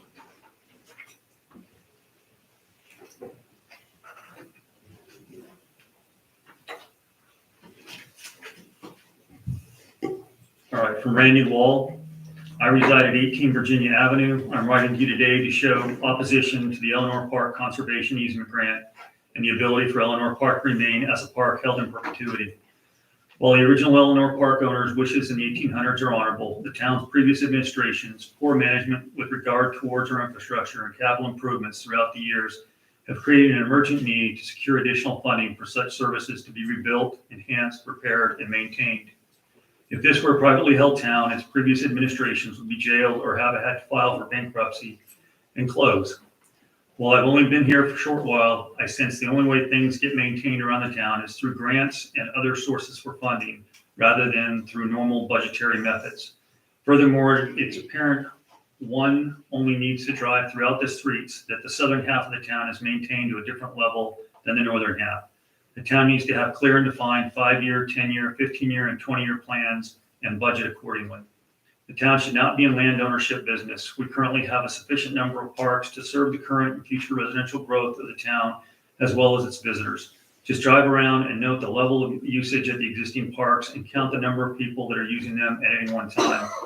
Whether it be when the town has a celebration event, or whether it be during the summer, tourist months, or more importantly, during the normal weekdays and weekends, one could probably say for 90% of the year, I'll give the town 37 days, the current number of parks are not utilized or are empty. The town should focus on the monetary benefits of Eleanor Park and other properties that it currently owns and sell them to a private entity to help the greater good of the city in the name of infrastructure. More people should be concerned about the failing infrastructure throughout the city than adding or preserving another underutilized park. One can make the argument that a great number of areas throughout the town have greater priorities or have failed utilities and infrastructure which have reached a critical operational status. That's where the focus and fight should be, not towards another park. Let's be honest, the benefit of saving Eleanor Park will only be for a few, the same few that have benefited from previous administration's attention to the south side. More importantly, if the town were not in the real estate business and if the town were to sell that section of land, Eleanor Park, along with other sections of vacant land to a private party, the town could see a huge windfall towards much needed critical capital improvements or other conservation projects. Let's not focus on parks, let's focus on the emergent needs of the city to meet the needs of the greater taxpayer, its infrastructure. Clearly, the town has kicked this can down the road long enough. The town should quit pandering to a few constituents' needs for green space and vista views in front of their lots and consider the obligation to maintain its current operations. Sell Eleanor Park and other vacant lots throughout the city and use the proceeds to build back better and or maintain the current level critical infrastructure. From Joe Kelly.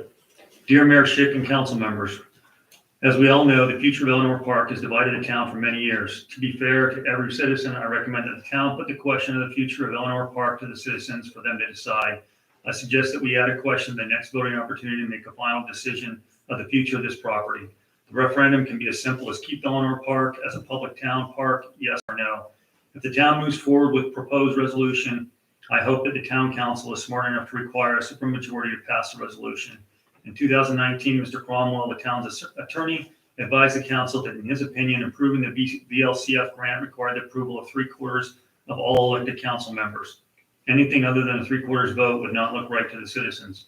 Finally, it's been argued that this permanent easement is not a sale. Yet on page 2 of the declaration of the easement, it reads in part as follows: now therefore the town does hereby declare covenant and agree for itself and its successors, and assigns that the property shall be hereafter held and sold subject to ... Please be considerate and fair to all citizens. Joe Kelly. From Dallas Lehman and Chip Frakes. Members of council, my comments are brief and to the point. I know that you've received many emails and letters about this resolution. We are writing to ask you to accept the VLCF grant that would put the Eleanor Park issue behind us all once and for all. We're asking you to do this. We are asking that you do this because the land was deeded to the town in 1882 by Mr. Henry Kintz for the benefit and enjoyment of the residents of Colonial Beach in perpetuity. Please vote unanimously to accept this grant and protect this valuable green space for our families to enjoy for years to come. After doing so, make Eleanor Park a place where residents and visitors can enjoy the beautiful view of the Potomac River while enjoying the park and all it will have to offer. Thank you for your time and attention. From Laura Allison. Robin and council members, I wanted to first reach out and wish you the best of luck tonight. I know that it must be difficult for you all to tackle such a volatile situation. It speaks volumes that you're tackling this head on with no hesitation. I also wanted to express my personal opinion about Eleanor Park. Those of us who have been around long enough are aware of how far back the situation goes. I remember, without aging myself, the trailers on that piece of property, and I vividly remember selling Girl Scout cookies there. To be completely transparent, I've watched this situation progress throughout the years as an outsider, living in Potomac Shores and moving within the town's limits a year ago. My opinion remains objective in nature. I have no emotional connection to this situation. My personal preference for Eleanor Park is for it to remain a park. I know people get caught up in the debate, and truly I believe it's only due to the location of the land. If this plot of property were to be one of the numbered streets in the Meadows or Bluff Point, there would be no debate. It is a prime waterfront location, but the property was gifted to the town for the town. Regardless of the location, what would be the best use of that property for the town? I believe the town and the visitors would benefit much more long-term to have a park there for everyone to use and enjoy. I would love to see this type of passionate conversation turn to the undeveloped lots on the numbered streets and even the undeveloped streets themselves. I'm doubtful that the conversation would be as passionate because it's not waterfront. That conversation would not be as popular because it's not being polarized by people yelling the loudest. I would also love to see the same passion put towards a park that is closer to the Meadows and Bluff Point. One park at a time, though. Good luck tonight. From Chris Lumpkin. As a resident of Colonial Beach who was born here, of parents who were born here, I'm invested in the responsible growth of our town and the welfare of its residents. We have several exciting new developments occurring that will bring new residents, businesses, and tax revenue to our town in the years to come. It is essential that we balance residential and commercial interests by retaining green space and amenities for our community and visitors to Colonial Beach.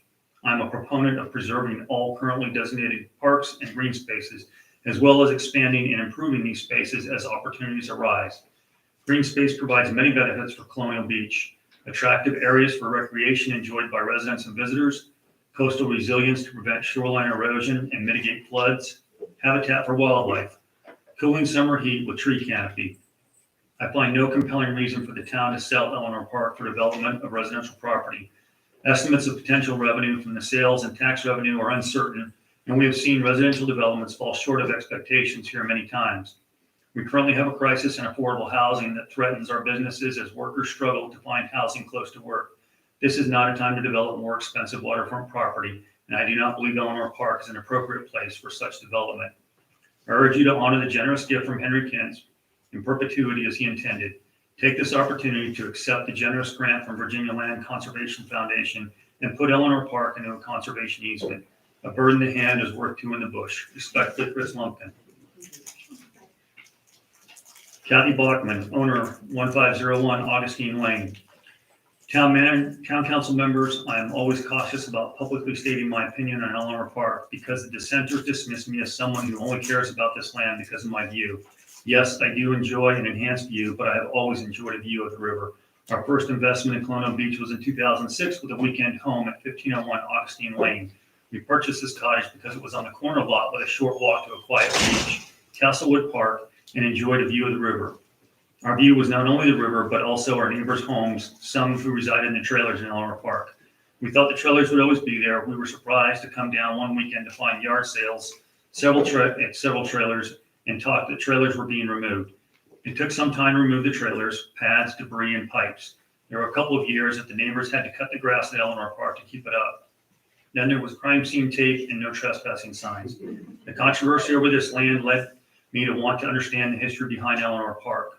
Thanks to my neighbors and friends, I read a lot and can summarize it.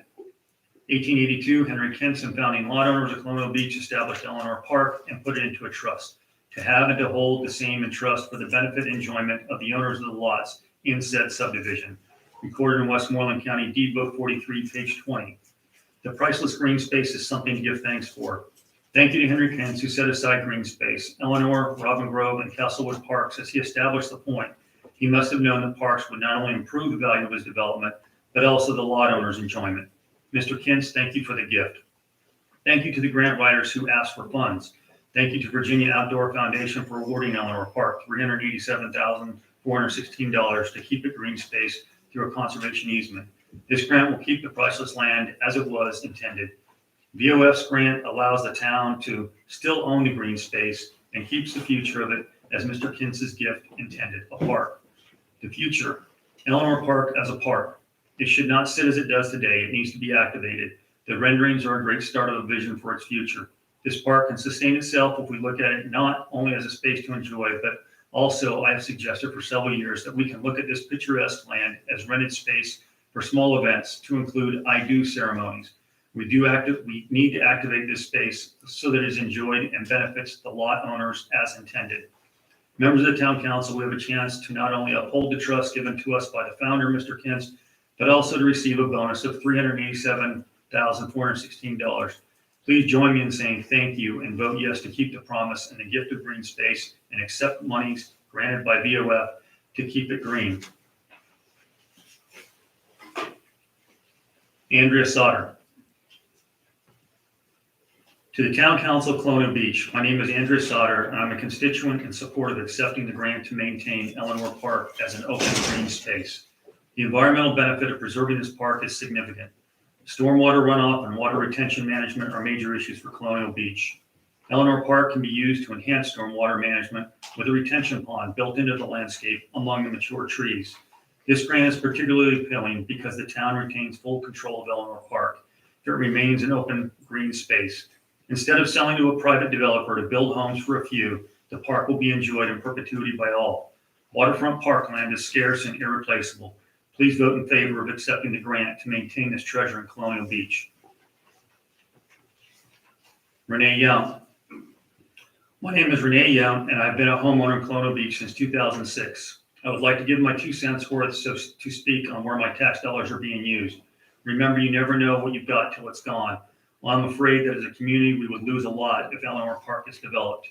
Here are my thoughts for better usage that could possibly bring revenue to the town. A pavilion/gazebo could offer a space to hold soft weddings or other receptions. By offering transportation with a trolley, there would be no need for parking. Also, limiting the group size would protect the footprint. Music could be allowed for acoustic bands or duos only. It could be a space that is beautiful with shrubs and flowers that would provide good opportunity for photos. No need for bathrooms, the events are kept short, etc., etc. People could use it for sitting and admiring the view, for soft activities like croquet. Hopefully these suggestions help. Sincerely, Renee Young. Edward Hart, 1321 Lossing Avenue. These are my views and not the views of any various organizations with which I'm affiliated. The town council needs to vote to accept the conservation easement for Eleanor Park.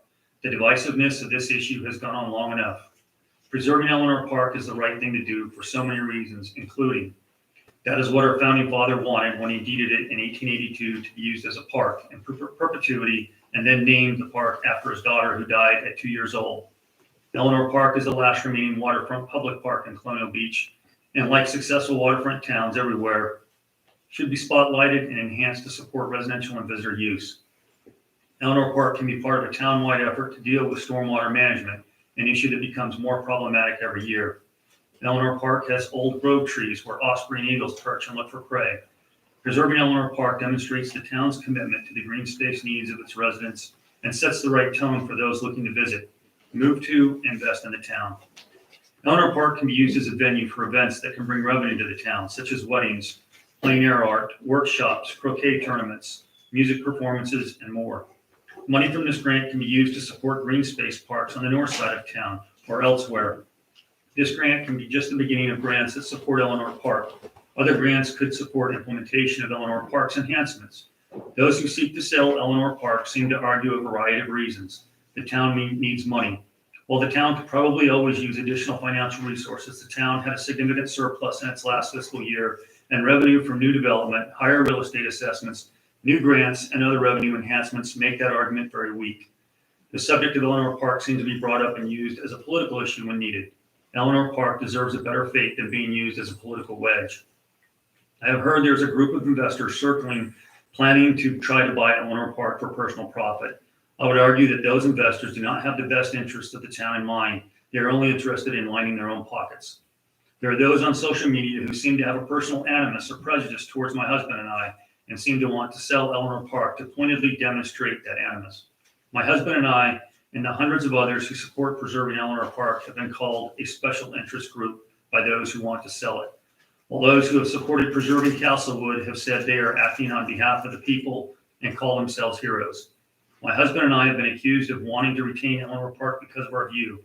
I will acknowledge that we do love our view of eagles and osprey perched on the trees, our view of children playing in the park, of people using the park for picnics, of people playing ball with their dogs, and our view, in our mind's eye, of all the potential uses of Eleanor Park as a park. In short, we love our view of the park being used as our founding fathers envisioned. In short, it is imperative that the town council vote to accept the grant for this easement. It is the only way the town can move beyond the divisiveness and turn Eleanor Park into the town jewel that it has the potential to be. Got it. Trying to go quick. Michelle Merlin and Jenny Sullivan, Madam Mayor and Town Council. We have owned residential property in Colonial Beach, Virginia since 2011. As part-time residents, Jenny's family has been coming to Colonial Beach as guests and property owners since the early 20s. In 2021, we became full-time retired residents of CBVA and truly enjoy this beautiful piece of paradise. We are actively involved with BAM founding members, the St. Mary's Food Pantry, the Colonial Beach Humane Society, and the CB Gardeners Club. We write to you today to express our views on Eleanor Park. We remember the days of a trailer park at the end of Irving Avenue, and we're so thrilled when the town removed the trailers and made it green space. We frequently walk the point, love the view, shared by the entire town, and would not want that piece of property sold for development. Now that the town has been awarded $387,416 for a conservation easement at Eleanor Park, this space can be preserved and must be preserved. We cannot fathom why the town would formally apply for an easement grant. We cannot fathom why the town would formally apply for an easement grant, successfully be awarded the grant, and then consider giving back the funds. This would be foolish and tarnish the reputation of town leadership.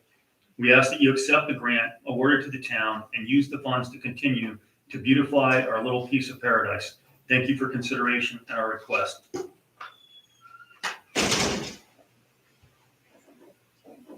Lisa T. Gonzalez Morales. Dear honorable members of the council, Colonial Beach Town Council. As a homeowner in Colonial Beach, I'm writing to extend my support for the conservation easement to protect Eleanor Park. The Virginia Land Conservation Fund award should be used to protect this open space on the point. This land was originally set aside in 1882 by Mr. Henry J. Kent to have and to hold the same in trust for the benefit and enjoyment of the owners of the lots in said subdivision forever. Deed Book 43, Westmoreland County, Virginia, pages 20 through 22. This is the only open park space on the Potomac River side of the point, as the remainder of the lands have been developed. As a federal water resource specialist with over 30 years of experience, it is my professional opinion that this open space is critical to provide non-structural flood mitigation services to our community. We recently experienced coastal flooding and damage along our coastline, and this will only be exacerbated by future storm events. As we are impacted by the effects of climate changes and rising sea levels, we have this opportunity to thoughtfully plan for the future of our community, take measures to mitigate the impacts from storms and flooding. Eleanor Park should remain as open space to provide critical non-structural flood mitigation services. This area can be reconfigured to provide green infrastructure as part of critical flood risk management strategy for Colonial Beach. Federal Emergency Management Agency published preliminary updates to the flood insurance rate map for Westmoreland County on March 25th, 2021.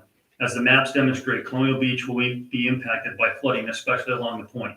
The area of Eleanor Park is in the high-risk flood zone, and as such should remain open space and be used to mitigate the risk of future flood events. The figure below is from the preliminary FEMA flood insurance rate map and shows all of Colonial Beach. I have the figure here in front of me. The second figure is a close-up of the lower areas known as the point. The high flood risk zone, as indicated, includes Eleanor Park, which is the only open space in the point. It is therefore critical to this community to maintain this open space and use this land to mitigate future flooding events. Eleanor Park is a key element in the strategy of local flood mitigation and serves to reduce or eliminate potential property loss and economic disruption. Maximizing this open space can and will protect beyond the extent of the actual parkland and help us be a more resilient community. It will help us restrain ever-increasing flood insurance rates as a town, business owners, and residents. Utilizing and preserving Eleanor Park as green open space can provide a nature-based solution for this area of the point and can provide flood hazard mitigation benefits. Call it flood mitigation benefits or hazard mitigation benefits. These nature-based solutions can and do help reduce the loss of life and property resulting from riverine flooding or stormwater flooding. Eleanor Park can be used to filter pollutants from stormwater runoff and to reduce the volume of polluted water flowing into the Potomac River, a win-win for our community and natural resources. The best and most prudent course of action for the town council can take is to place an easement in perpetuity on Eleanor Park. Oh my God.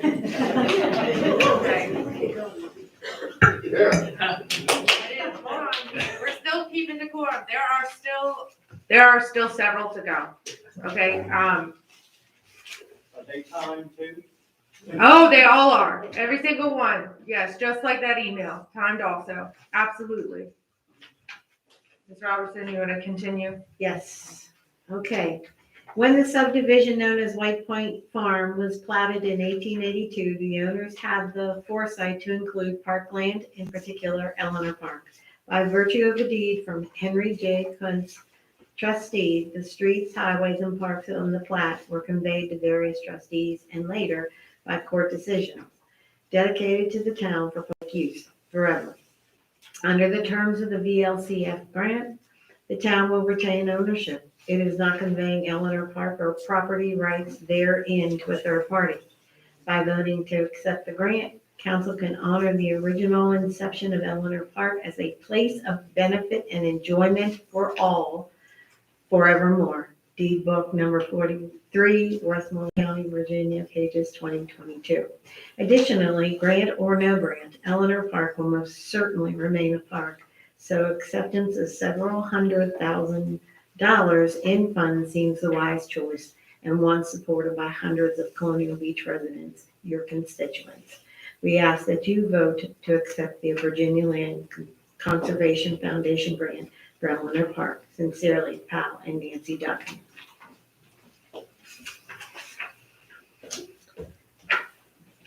From Cyrus Murphy, we have keep Eleanor Park as it is and encourage folks to use the park and enjoy its beauty.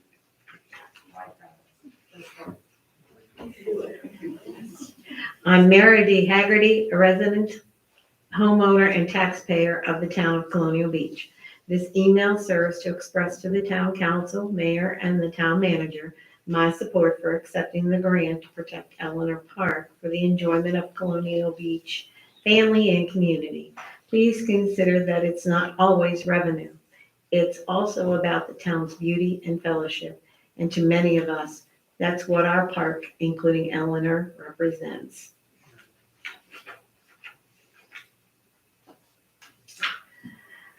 Mayor and Council members, I've noticed lately there have been an abundance of new home constructions throughout town. I honestly don't feel as if we need to sell Eleanor Park for the tax money or revenue because we are more than making up for any lost revenue with all the new homes being constructed. We are stewards of the land. We were entrusted to take care of the beautiful piece of property for all the generations to come. There is very little open space left in Colonial Beach, and it would be a shame to lose it for a short-term gain. I hear a lot about the good old days when the boardwalk was lined with buildings and amusements for all to enjoy. How we should have preserved those buildings instead of tearing them down. I wish I had the opportunity to see it. That being said, all of it can be rebuilt.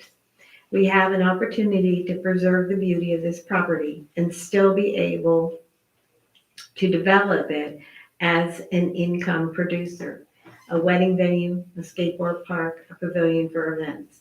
Remember, once we lose open space, we can never return it back to its original beauty. I feel we have an obligation to protect this piece of land for ourselves and for future generations to enjoy. Please accept the grant. Joyce Reed. Do I need to read the addresses? Yeah, just read the Okay. Okay. All right. Dear Robin Chick and the Town Council, it is my belief that the issues of Eleanor Park is a divisive issue and should be settled by a referendum on the ballot. The issue has been there forever, and it is time to let all Colonial Beach settle the issue. Having served on the Planning Commission for multiple years and lived here since 1989, it has become the most decisive issue we have faced. Please review the results of the neighborhood meetings before you take a vote. Sincerely, Maureen E. McCabe.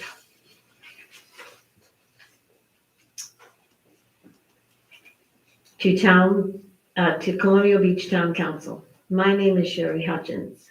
My address is 1105 Lawson Avenue. I highly oppose the sale transfer of the property known as Eleanor Park to Virginia Land Conservation Foundation. Our mayor attached to the application that the town is willing to donate over half of the appraised land value as matching funds to establish conservation easement. I did not agree to this statement, nor did I get to vote on this agreement. Donate approximately $700 for an easement. I believe the council needs to stop this easement and sit back and figure out how this town could benefit financially from Eleanor Park. Let the people of Colonial Beach vote on EP's future. Delay the vote. You all took an oath to serve all citizens of Colonial Beach. You claimed you would be more transparent than previous councils. Please stand by your campaign promises or remove yourselves from your position on council. Thank you. Sherry Hutchins.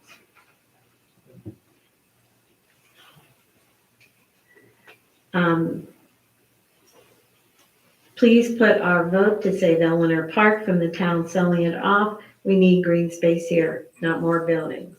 Pam Riston.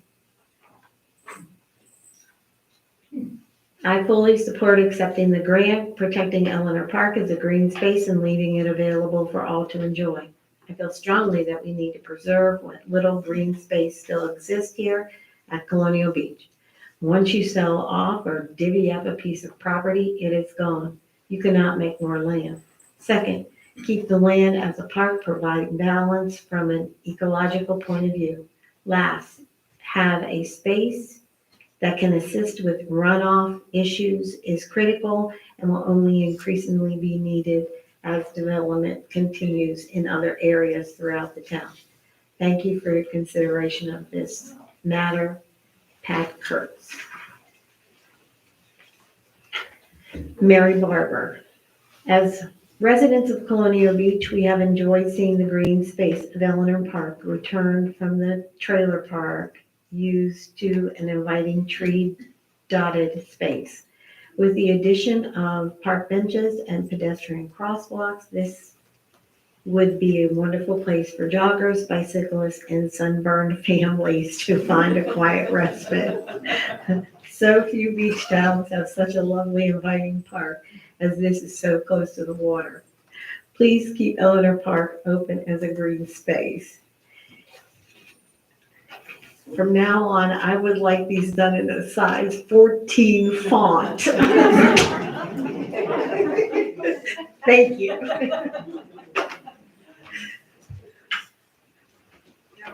From Kay Marlin. I'm an out-of-town owner, but I do want to save public space, especially green and open undeveloped space. I live in DC, where it seems to be an official sin to allow any lot to exist without development on it. Why? I can only guess someone thinks money is good to earn. Sure, money is a tool by which people achieve some things, but it's not an end-all and be-all. I believe sunlight and clean air are important and that they are irretrievable once diminished. So please listen to the folks who want to save Eleanor Park. Bob and Jan Swink. We highly oppose the proposal on the council agreeing to sell transfer the property known as Eleanor Park to the Virginia Land Conservation Foundation at a fee less than half the current appraisal. Currently, the subject land is one of the town's most valuable properties. We feel that town council should look to other town-owned properties that could be used for land conservation projects. If the council goes forth on this proposal, the citizens of our town will lose over $700,000 that we could certainly use for other important issues, such as infrastructure projects that the town greatly needs. We are hoping that our town leaders will remember that they swore an oath to serve the citizens of our town as a whole and are not listening mainly to special interest groups. The decision you make today will place a large financial burden on future governing bodies. To be fair to all citizens, we feel this issue is so important that council should consider a referendum offering all citizens the opportunity to vote their choice. Austin Morgan. I'm a resident of Colonial Beach. I will not be making it to the upcoming meeting on Wednesday, but I wanted to voice my opinion in regards to selling the park. I don't think it is the best idea as one of the few green spaces in town. The last one was sold to Dodson Development, which I'm not mistaken, has provided the funds the town needs at the same time.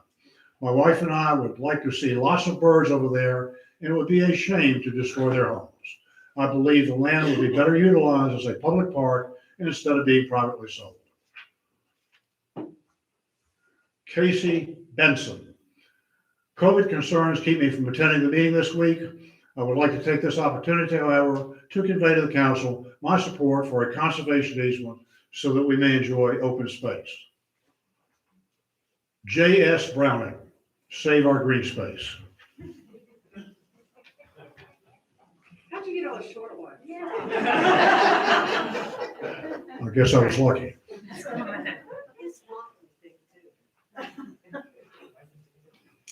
Diane Massa. I strongly support accepting the grant protecting Eleanor Park as green space for the enjoyment of all. Peggy Saylor. My name is Peggy Saylor. I live at 534 Lafayette Street by Wikidoodle Marina, where in 1998 I was a come here, a weekend boater. Now I have been a full-time resident for over 20 years. I'm a native Washingtonian who grew up in Bethesda, Maryland. I currently work full-time at NOAA HQ in Silver Spring, which is a National Oceanic and Atmospheric Administration, a federal government agency under the Department of Commerce. I am a facilities operations specialist and in particular, a campus space management expert with over 40 years of planning and execution experience. I am also the owner agent of 1016 Monroe Bay Avenue LLC, which is the former Parker's Crab Shore Restaurant, now known privately as Peggy's Pier. I also have had major personal experience in buying, renovating, renting, and selling multiple pieces of real estate. I say all this to emphasize my technical expertise and my investment magnitude as I profess my love for CB and our CB community, for an always breathtaking ride around the point and specifically for Eleanor Park. Therefore, as a space utilization expert and a major landowner on the point, I advise the town of Colonial Beach not to sell nor develop Eleanor Park.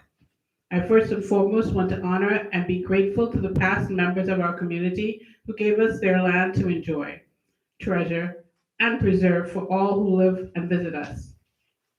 How rare is it to receive such a gift of magnitude, a magnificent piece of waterfront land in this particular location along the majestic Potomac River, the expanse of the river, the expanse of the piece of land, the expanse of green space, the stunning wildlife, the serenity, the mental health it provides each and every one of us. EP was given to us to manage properly, not to sell it off. In conclusion, I say to yourself, put yourself in others' shoes. So I think if I were to gift Peggy's Pier to you all, to the town for pleasure and use as Eleanor Park was, I would say right now, how dare you even think to sell it and profit from my intentions? Do not sell nor develop EP. Thank you. This is Mary Wentz. I'm a resident of Colonial Beach, and I'm in support of the grant protecting Eleanor Park. We absolutely must preserve Eleanor Park and the town green space. Our beautiful natural resources are the very reasons people come here to our town, either to live or visit, respectively. Mary Wentz. This is from Chachi Loving.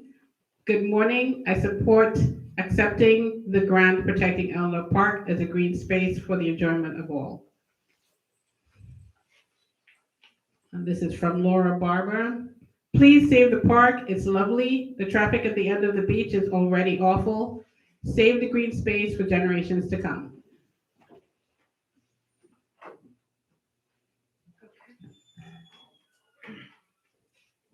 This is the last batch.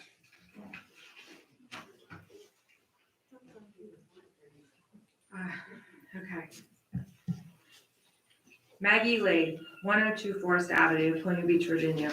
To all council members, I am unable to make it tonight to tonight's council meeting, but I wanted to make sure that my thoughts were heard before you voted on Eleanor Trailer Park. Hopefully you have seen all of the comments on Facebook regarding this issue.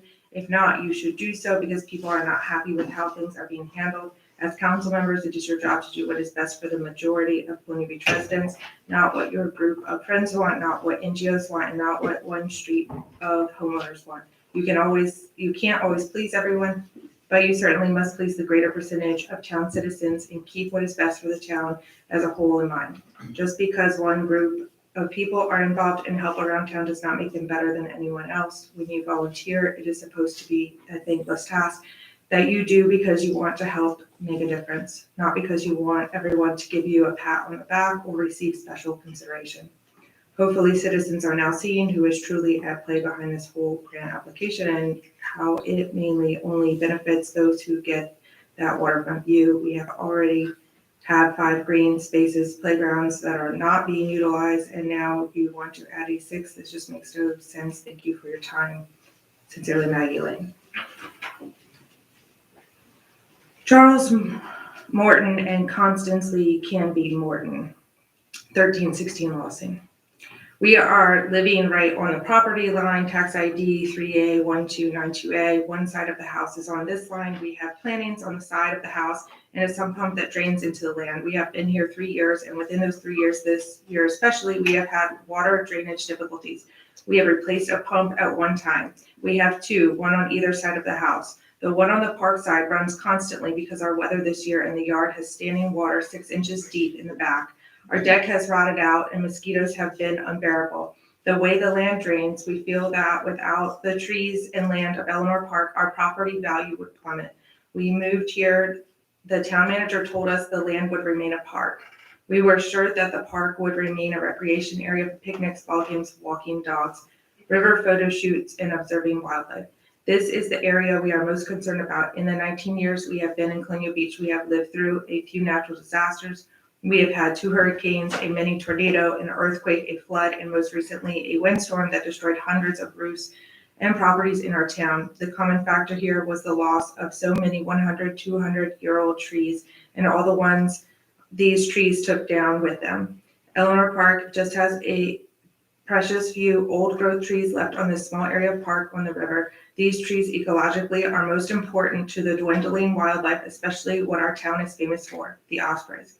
On one occasion, we watched the storm take 400-year-old, 400-pound nests out of the crook of the nest and dump it in the river. One mate did not survive. Osprey mates for life, and they fly tens of thousands of miles to return here each year to less and less nesting places. Yes, we have used the park on many occasions for wildlife, habitat watching, dog walking, watching the river at sunrise and all day at different times, family picnics, and neighborhood gatherings. None of this would be possible if the park is developed with housing. The housing and concrete drawbacks would change our investment outcome for sure, and the fragile environment's balance forever.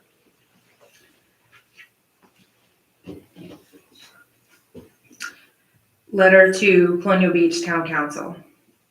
Eleanor Park was created in 1882 when Colonial Beach co-founder Henry Kentz dedicated 1.89 acres as green space for all to enjoy. Over the years, it has seen many uses. Today, it's been restored to its original state after the 5-1 vote of the Planning Commission in 2013 to restore Eleanor Park as a passive recreational area. Once again, it is a valuable natural parkland asset for Colonial Beach. What happens in this park today? Children play, owners play fetch with their dogs, people walk across the grassy field and then along the river. Families picnic, friends gather with lawn chairs, small groups play games, and more. What else is valuable about Eleanor Park? The park receives and filters 560,000 gallons of rainfall each year. It provides important stormwater management capacity in a FEMA flood zone. Recent floods and storms have shown the need to keep it with minimal development. Who are the people who come to the park and enjoy its open green space and wildlife? Neighbors from all over Colonial Beach. The park provides long waterfront views down the river to everyone, regardless of where their home is.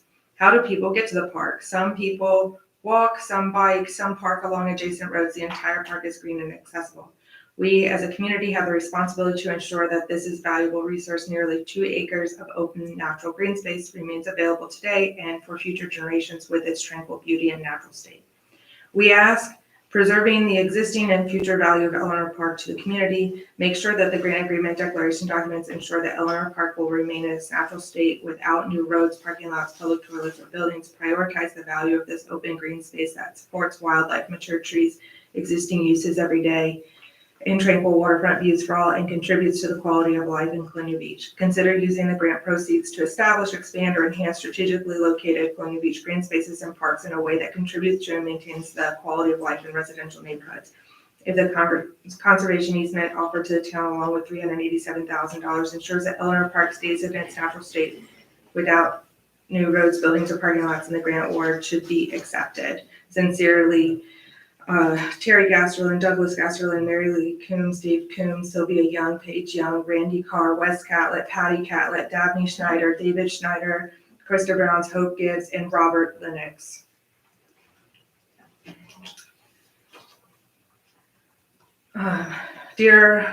This is a new one. Dear Honorable Mayor and Council members, we have questions about the requirement listed in the grant agreement on page 2. We look forward to a response during the discussion of item 8D of the council meeting on December 1, 2021. The following requirement copied here from the grant agreement document refers to the project closure and the grant implementation.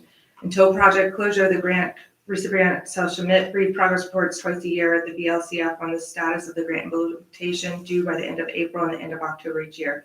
Our questions are as follows. What are the terms and scopes for the work of grant implementation? These are not included in the grant application declaration or grant agreement. What is the definition of project closure? Is there another document that specifies milestones and or timeline? These are not included in the grant application declaration or grant agreement. Thank you. Mary and Douglas, Mary Coombs, 1313 Irving, Douglas Gasterlin, 1317 Irving. Susan Appleby. Hello, I am writing to express my opinion on Eleanor Park. I feel that the town needs to honor the original reason for the donation of the park, so it needs to stay green space for all to enjoy.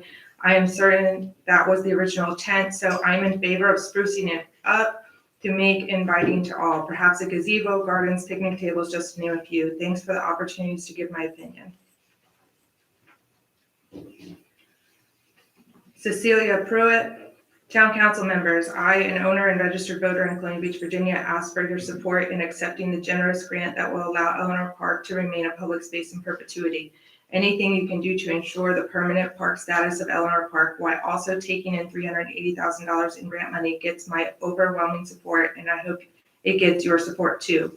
Beyond its function as green space, I am very interested in it being able to count the easement in a way that may reduce the cost of my FEMA flood insurance, which is slated to go up a lot in 2022. Any measures that help with the insurance rates in town while also protecting an existing open space is simply smart governance. Accepting a grant that fiscally makes sense for the town government and its citizens. As my representatives, I hope you move forward the accepting of the grant forward as soon as possible. Cecilia Pruitt. I don't know if it's okay. Last one. I am in favor of accepting the grant to place an easement on Eleanor Park. Susan Sanderson, Irving Avenue resident and taxpayer. Okay. All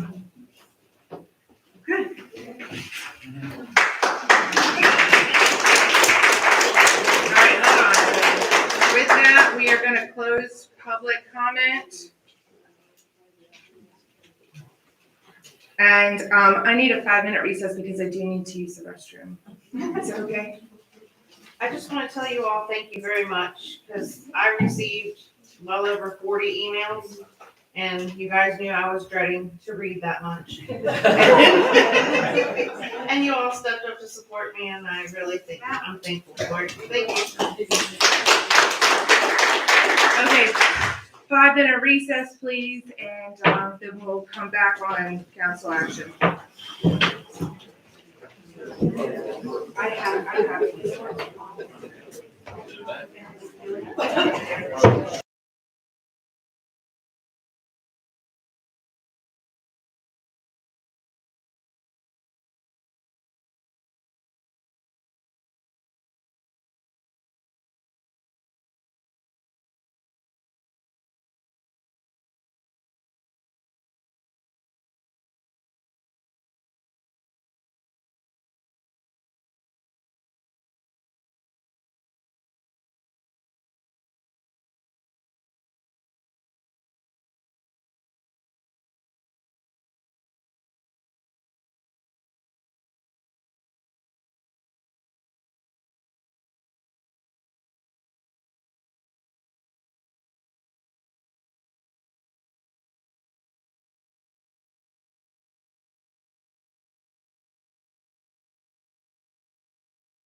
if I may, Madam Mayor, read this, just so everyone knows the language that is controlling, according to Councilman Williams. When items are to be included in the agenda for consideration at a work session, a summary sheet providing an overview shall be prepared by the appropriate liaison member or town manager, provided to the clerk and distributed to council members in advance of the work session by the clerk. Second paragraph, at every work session of the town council, the town manager shall provide a comprehensive list of all pending items and shall include the most recent status of each item. Third paragraph, routine administrative matters may be introduced by motion, including but not limited to simple referral of items to the planning commission and authorization to advertise a public hearing may be voted by the town council at a work session. However, that language does not indicate that only administrative matters may be heard. Does that answer the question then as well? Well, I would suggest that the way to make sure is to entertain a motion to suspend the rules to eliminate any questions. Agreed, best practice. Okay. Is there a motion? May I on the make a floor? motion to suspend the rules temporarily to move forward with this action? Is there a second? Second. All right, is there a discussion? I don't think that it's necessary, my discussion point is I don't think it's necessary to suspend any rules because I don't think there's any rule breaking going on. And I also think that there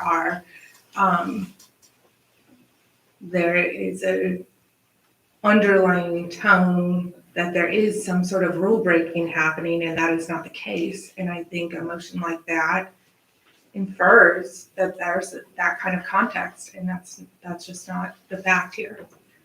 Also, this is an item that has been discussed ad nausea and was very clear that we would have this public hearing and that the action would need to be taken after the grant was offered. That's my discussion point.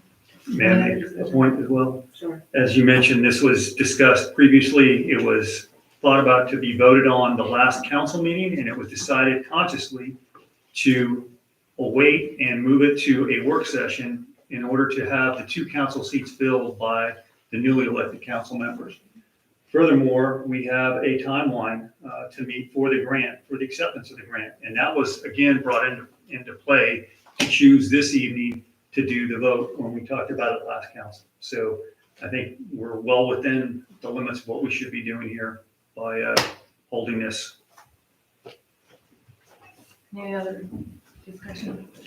So would it be appropriate to amend the motion to say we are suspending rules if any rules are necessary to be suspended? Well, to the extent required, if at all, to accommodate the action on this particular item. So I would offer that as an amendment to the motion. Okay. Is there a second? I second the amendment. Okay. Is there any discussion on the amendment? Okay, we will vote on the amendment. The motion with the amendment. Well, who made the motion originally? Okay. Yeah, a friendly amendment accepted, Accepted. and you can vote on the motion. All right. We can vote on the motion now. Thank you. I guess we'll start down here. Dr. Sosa. Aye. Mr. Williams. Nay. Mr. Gabriel. Aye. Ms. Clark. Aye. No. Yay.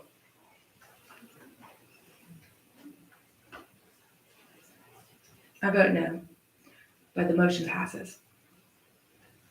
Okay.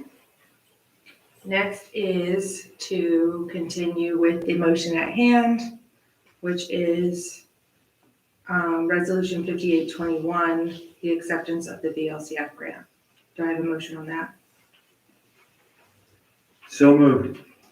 Do I have a second? Second. Okay, now it is open for discussion. I'd like to, before we open it in a debate forum, just allow time for each council member to say comments one at a time, and then there can be an opportunity for further discussion after that point. Okay? Let's start on this side. I see you staring at me. Okay, Dr. Sullivan, we'll start with you. I have, as everyone knows, I have been a proponent of maintaining Eleanor Park as green space since I moved here full time. I did the research all the way back to in council minutes, agendas, newspaper articles to 2006, which was before I came here. And it doesn't affect me personally. I live between 11th and 12th Street on Beach Avenue. I already have a river view and I'm 3 miles from the park. So it's not even in my walkable park distance. But it has become clear to me over my time in Colonial Beach that the majority of citizens would like to see it remain as a park. There have been multiple times where we have raised money or had money offered to us to fix it up as a park, to make it a more usable park. And every time that happens, there's a red herring thrown in the mix by somebody who is on a proponent of selling the park. I honestly do not see how the park could be sold for the amount of money that it is appraised at because of the development cost. We are undergoing the first major subdivision that's happened in many, many years here in Colonial Beach, and seeing the development costs that are involved with a very similar size piece of property that is going to yield 20 or 30 houses, whereas Eleanor Park, because of the floodplain, could probably only yield 6 to 9 houses. I think we would have to sell it for less than $387,416 in order to get a developer to be willing to invest that much in it. So based on everything that I've heard tonight, I sincerely understand where the people are coming from that would like to see it sold. I think they are in the minority and they don't share my values for the importance of green space to our health and well-being as a town, as well as an economic asset in that businesses and people and families that want to move to small towns because of the benefits of living in small towns. For them, walkable parks is a major component to that decision-making. Mr. Williams? Is this, I might have missed it, did we make a motion to discuss this? Yes, So this is part of the discussion? this is the discussion of the resolution. Okay. Yes. I would just like to say a few things. I know this has been a pretty contentious issue over the years. And probably a lot of the people in the audience know, I recently ran for town council, but I've also been on that other side of that podium many times over the last year. And one of the big things I've been discussing is Eleanor Park. And what first brought me here was the RV park that they had planned to put on there. I was not in favor of that. And right away, I said, well, this is $1 million piece of property. And I said, the people should have a right to say what happens to it. And as I was campaigning over the last several months, I spoke saying that I wanted a vote, a survey of the people, and let the people have a say in what happens to this land. I said it many times, and so people won't be surprised when I vote, but I campaigned on it. I said it in debate. And I overwhelmingly won, 726 votes from all the people in town. And I never wavered on my stance on that, and most people supported that. I get it. There's a very active group. I mean, we have 2 members of Green Space on our board, or on our council here, and I appreciate that. I mean, we all have our opinions. And so my opinion is that we need to do a real survey and not just allow people keep calling it special interest, and I agree that is divisive. But at the same time, You can't get just a handful of people that are very active in this town, get all their members together and say, I'm gonna go to this, we're gonna go to this meeting, we're gonna make it sound like everybody in this town wants Eleanor Park to stay a park or have an easement grant on it, because it's not the truth. I mean, you know, a lot of these people on this council have recently campaigned, and I know some of them have said on their door knocking that there were a lot of people, more than half the people, that wanted this land sold. And so, in order to be fair to the people of Colonial Beach, we need to do a survey. We need to stop this vote and do a real survey, and that's just my opinion. Mr. Cayley? I came here in 2017, December 2017, and at that time, I think the park was up for sale or was under consideration. And to be honest, I mean, I live on Irving Avenue, so the park was down the road from me. And my wife and I actually talked about, well, if they sell that place, and maybe we'll buy one of the lots there, just because we're going to have something other than the little cottage we were in. As I've been here longer and enjoyed the river, I don't know if there's anybody that's on the water more than I am during the summertime. I would bet money that I'm on the water, on paddle boards, kayaks with my dogs, my wife, up and down the river. And I began to see the benefit of Eleanor Park as not just a piece of open space along Irving Avenue, but it was actually something that was beautiful to go by and to enjoy, whether it be sunrise or sunset. As I've been on the Planning Commission before coming on here, and now being part of the CRS and Resiliency Committee, and getting more up to speed on the FEMA floodplains and the issues that we as a town are facing now and will face in the future, this idea of green space that becomes a protective or, prepares us to be more resilient and offers the protection of flood and stormwater management. I see there's benefit in that's beyond monetary computations right now. As I look at the possibility of developing something like that and knowing that it's in a high-risk floodplain, as in the new FEMA map shows, I see it would be very problematic for a developer to do that very cost effectively. It can be done. I mean, I'm not denying that. But again, I think we have the opportunity here to have something that makes our town more resilient, provides a beautiful atmosphere, and to go along with the easement, the ability to enhance that park. There's no reason why it has to just sit as a fill with those trees. It can be enhanced as a park that I would guarantee you would bring in more revenue as visitors would come and say, this is something to go to. This is something to do and see besides just the beach. So I think there's revenue that could be gained there if we were all about revenue.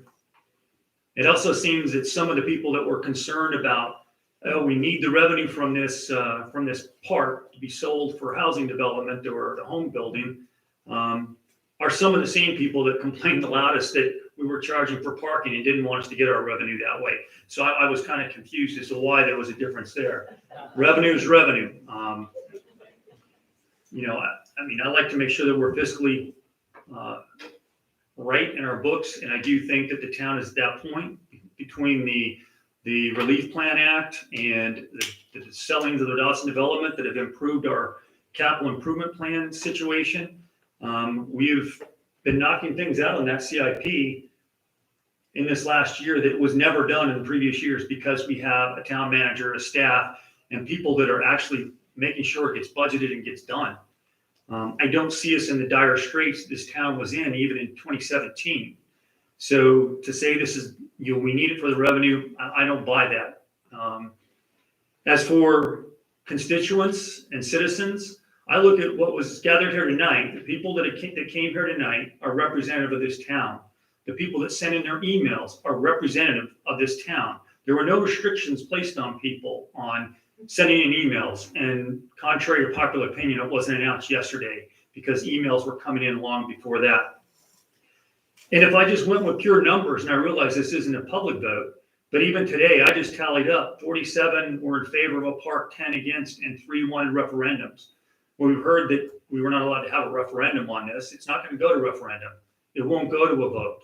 So it's up to a representative government that was elected by the people. And that's what a representative government does. We don't take everything to vote every time. We get elected, and if you don't like the job we do and how we vote, then you vote us out, and that's fine. I can live with that. So allow your representative government to function as a representative government, and that's what we're based on. And that's all I'll say.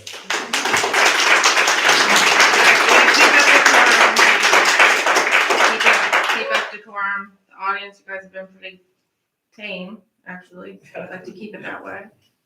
All right. Ms. Robertson, we'll go to you.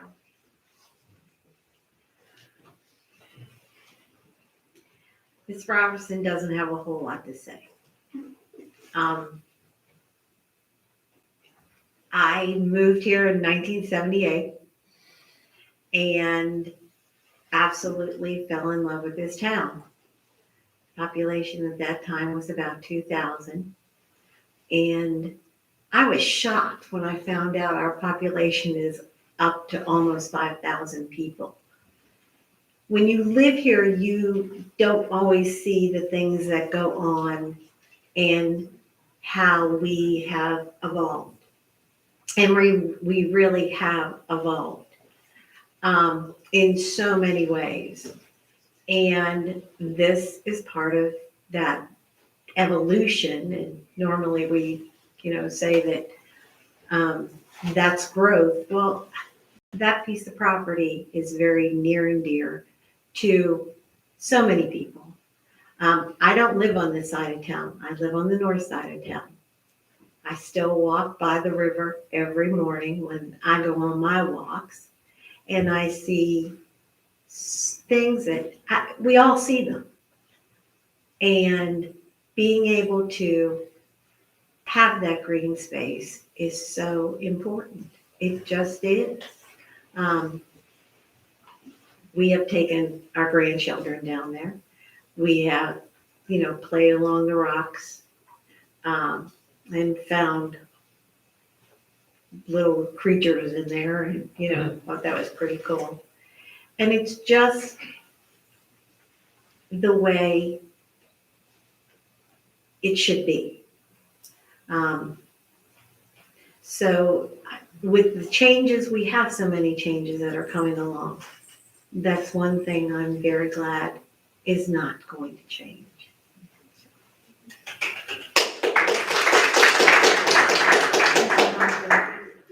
There are two particular reasons why we should turn down this open space land declaration.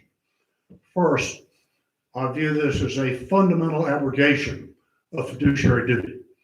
We are taking $387,000 for a property appraised for $1.1 million.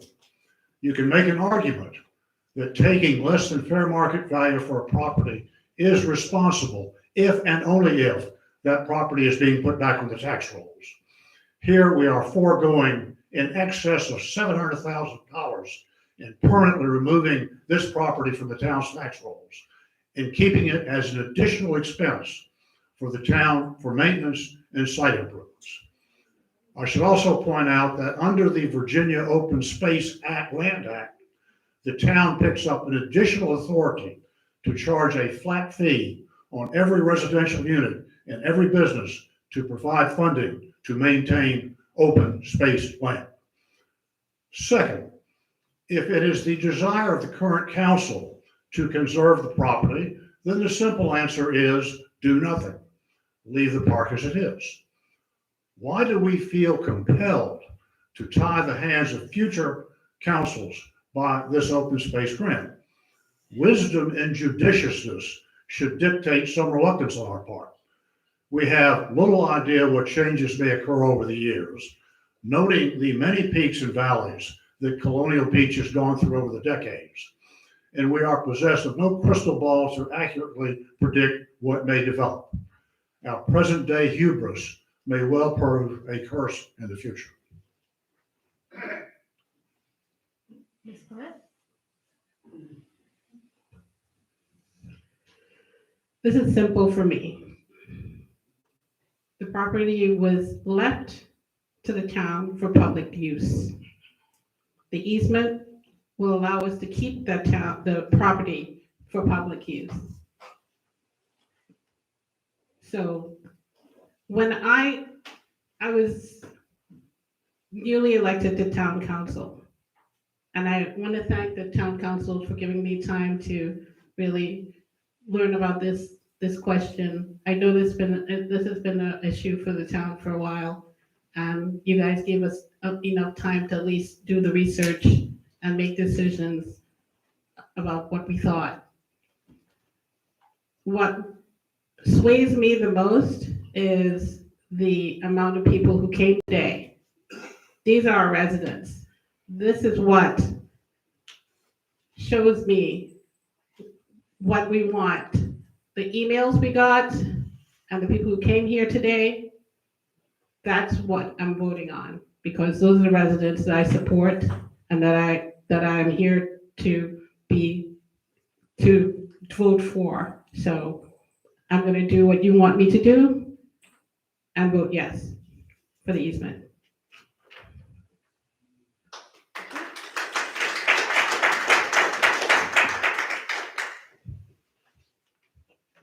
I guess it's my turn. I don't have a lot to say, actually, because I feel like a lot of citizens have spoken to a lot of points on both sides of this issue. I have certainly talked to people that have a mindset that we need the revenue from a sale of this, that is vitally important to fixing our infrastructure. I do not agree in that position because is more important to me that the town is fiscally responsible and has a bigger coffer than just a property sale. It is more important to me that the town have good financial management in a holistic view and for a long-term view than a land sale.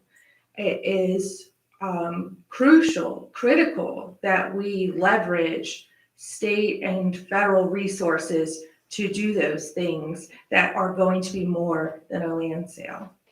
And in no way do I feel it appropriate to sell a jewel like an heirloom in order to meet the mortgage.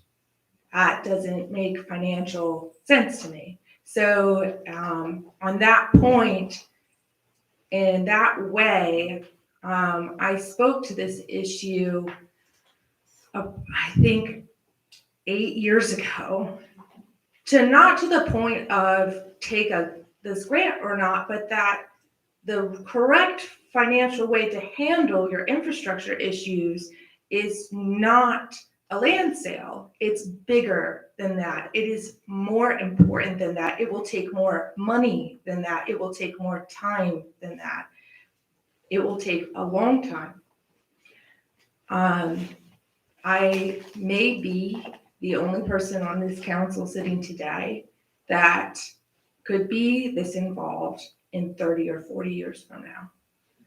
I am looking for an enormously, I thought this was true. I mean, I'm sorry, but it's true.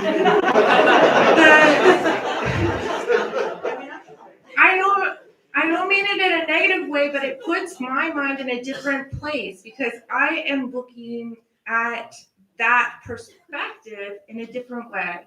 It's just true. And so, if in 40 years from now, things are changing, it will still be a public piece of property that the public body controls. This declaration does not change that. And so in that sense, I'm not fearful of what could be in 40 years for this particular issue in that sense. Also, I think there is an underlying tone, as I mentioned before, that there's some sort of malfeasance happening or something like that.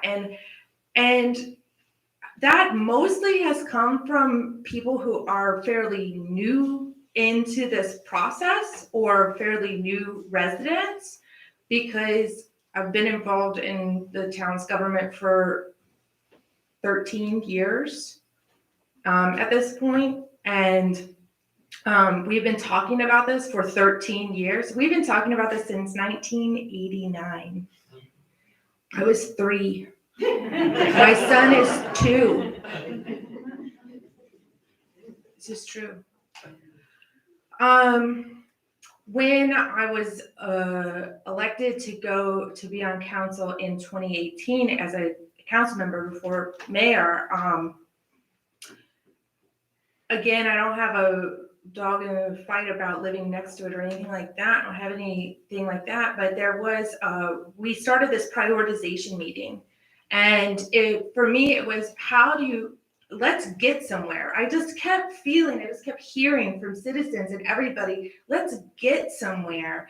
It had been so stagnant for so long through the 80s and my 90s and my childhood. I didn't have the childhood here that people that came here in the 50s and 60s had, because they had an active, vibrant boardwalk. I did not grow up that way here. I hear about it. I would like to see it. I am trying to make it happen. That is the point of doing all the work and spending all the time to be here. So I wanted to see us get somewhere. And in that sense, I said, let's prioritize the needs, all of them, every single thing that anybody and any citizen has brought up. Doesn't matter what side of the issue you're on, I don't care. Let's just say, is this something to spend time and energy towards? And we started that in 2018. We're in 2021 now. We've had 3 of those meetings. In that 2018 meeting, I went back to the original recording because I wanted to hear again, how did that happen, right? I remember it, but I wanted to really, remember it. And I transferred the file and got it and everything. Anyway, she knows about all the technical issues. And in that meeting, there was a consensus of the council at that time, all of council at that time that was elected, that to do this, to get an easement grant, to get a VLCF grant, it had already been applied for through the VOF once already. There was a discussion of all the dynamics at play of this. Each council member in their own individual perspectives spoke about it in the prioritization, and also about their frustrations about how they couldn't get anywhere on this, about how if it were to be sold to a private entity, it needed the supermajority vote, how logistically impossible it is to elect a supermajority vote to sell it when you have this amount of public comment 4-5 or 47-8 or something. I don't know what it was. It's just not logically possible. And so while it may appraise for 1.1 million, if you never logically had the 6-7 vote, then that's sort of a made up number. It was a discussion about what's best for the entire community. At that point, green space didn't even exist, so nobody on council was on green space. Or maybe they existed, but nobody on council was on green. There wasn't any of that then anyway. This topic had been talked about over and over again. I know I said I was going to make this short, but it was said by every council member to do this. I think you should do it. Quote by Pat I. Even if you can get just part of that money. That was said then in that prioritization meeting. I said, no matter what, I don't want to still be talking about it in 2 years from now. It didn't work for me. Frank Alger is the one who had found minutes from the discussions of 1989. A lot of research had been put into it at that time. So this is 3 years later now. There are new people in our community. They're being newly introduced to this topic that haven't heard the discussions for the last 25 years on it, who maybe haven't sat through the public hearings that I have sat through on the Planning Commission in 2012 and 2013 and 2018, who maybe weren't at the one in 2020, I think, or it was 2019. I guess it was 2020 because we were in face masks. Who didn't sit all the way through that and listen to all of that. And so this is a prioritization of the council because of all of those comments over a very long period of time and all of that feedback. And so anyway, and it's over and over again that's been the case. I know this year we did a prioritization meeting online. There was some flack about how this got glossed over, and there was no intention of that. It was that we've been talking about it for so long. And so everybody, and I remember on the video conference, it was like, yeah, okay. Because it just keeps going. So anyway, I'm just disappointed by some of the concern that there was some sort of malfeasance in this. And I just think that is, just not the case. And I just want to make that point it's really important. We have applied for this type of funding no less than at least 4 times, none of which had some sort of public vote at it because it wasn't required. It's always been prioritized and it keeps being reapplied for. And the only reason the VDOT ones had that was because VDOT required that in the grant application. So again, I just clarify some of those points. If there could be a referendum on this, all for it. There cannot be. It's very hard. I also hope nobody is ever controlled in their personal life by Facebook. Facebook is an evil in this world. It is nasty and rude, and people need to have face-to-face conversations. That is important. I don't care which perspective it is. You need to have respect for one another, look each other in the eye, listen, right? 2 ears, 1 mouth. So anyway, that's just my comments about it. I hear both sides of all of this.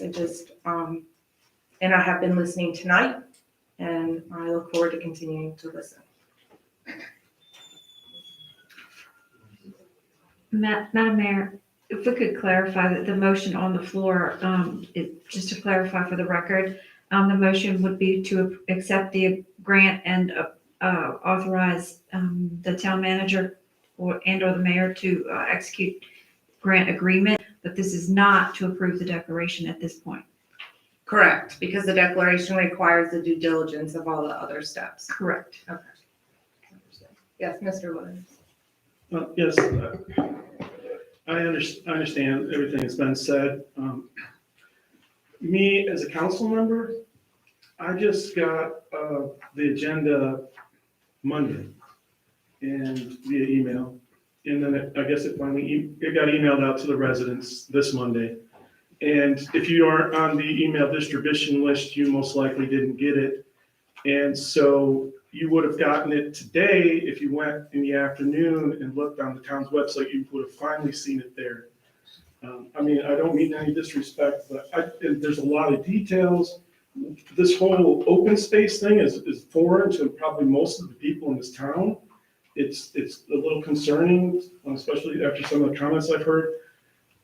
I want to make a motion that we table this until we've had time to look at the details and find out what the town's really getting into. I just feel like we're rushing into a vote. Okay, there's a second. We will have discussion on that point of tabling this. Is there any discussion? Second. Yes, it's open for discussion now. Sorry. I'll skip that one. Is there any discussion on that? Okay, I will vote on that. So the motion is to table the previous motion that was under discussion. Correct. I vote no. Okay. Mr. Williams? You know, that we're voting Yes. to, okay. I vote to table it, yes. I vote no. I vote no. No. I vote no. Okay, back to the original motion. Any further motions? Okay. All right. Back to the original motion. Is there any further discussion? Yes. To the fact that the residents of the town weren't aware of what was going on or what was being said here today. It's been on Facebook. We all know that we've seen it on Real News, we've seen it on every other place. So everyone knew what we were doing here today, and they had the chance to come and let the voices be heard. So if they're not here, they weren't that interested. And also, when I was campaigning, I went door to door and I spoke to people on the numbered streets, in Mimosa, we went everywhere. And the majority of the people in town barely know where Eleanor Park is. Their interests and what's important to them are greater than that. They care about flooding, they care about schools. Eleanor Park is a second thought to them, so. And the ones that I talked to wanted us to keep it any way we could, as a trailer park or whatever, so.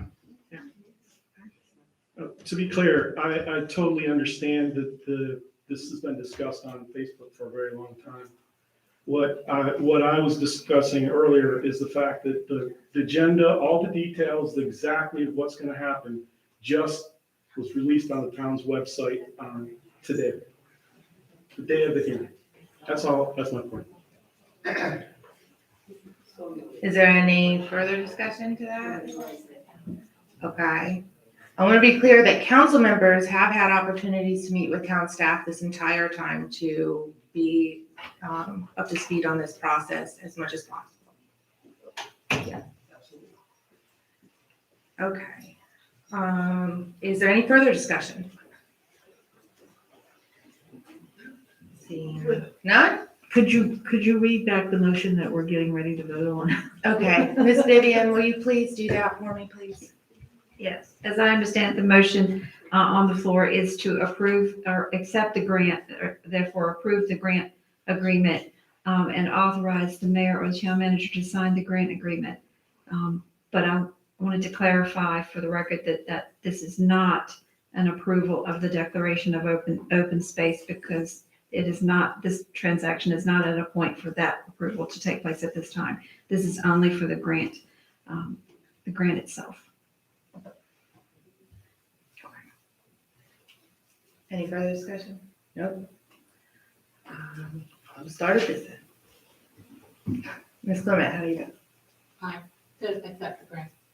Mr. Montgomery? Ms. Robertson? Aye. Mr. Gabriel? Aye. Mr. Williams? Nay. Dr. Sullivan? Aye. And I vote aye.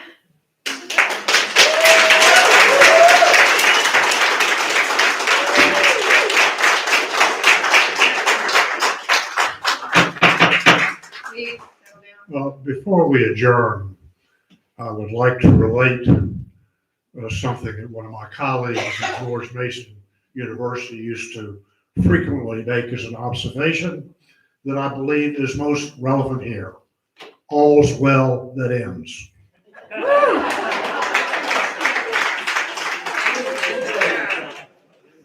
Okay, we will need to go, hold on, meeting's not over yet. Okay.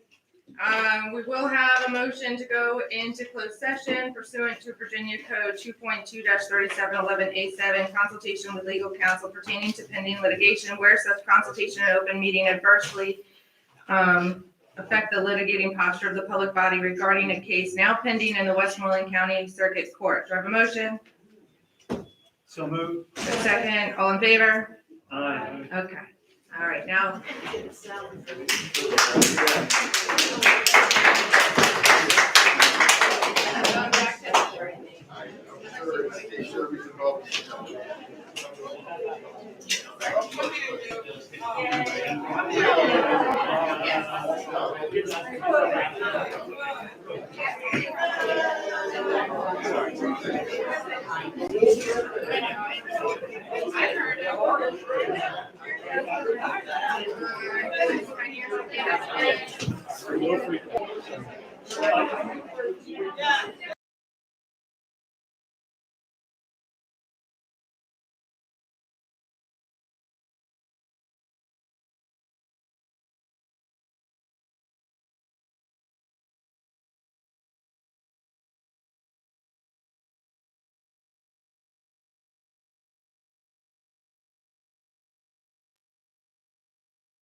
Wait, do I have everybody? Is there a motion to reconvene an open meeting? So moved. Do I have a second? Second. All in favor? Aye. Okay. Is there a motion to certify that only public business matters lawfully exempted from open meeting requirements under the Virginia Freedom of Information Act and only such public business matters as were identified in the motion by which the closed meeting was convened were heard, discussed, or considered by the meeting and by council? So moved. Do I have a second? Okay, this is a roll call where you each individually certify. I so certify. I so certify. I so certify. I so certify. Certified. I so certify. Okay, is there a motion to adjourn the meeting? So moved. So moved. Second. All in favor? Aye. Fantastic. Go. Okay, you're fine.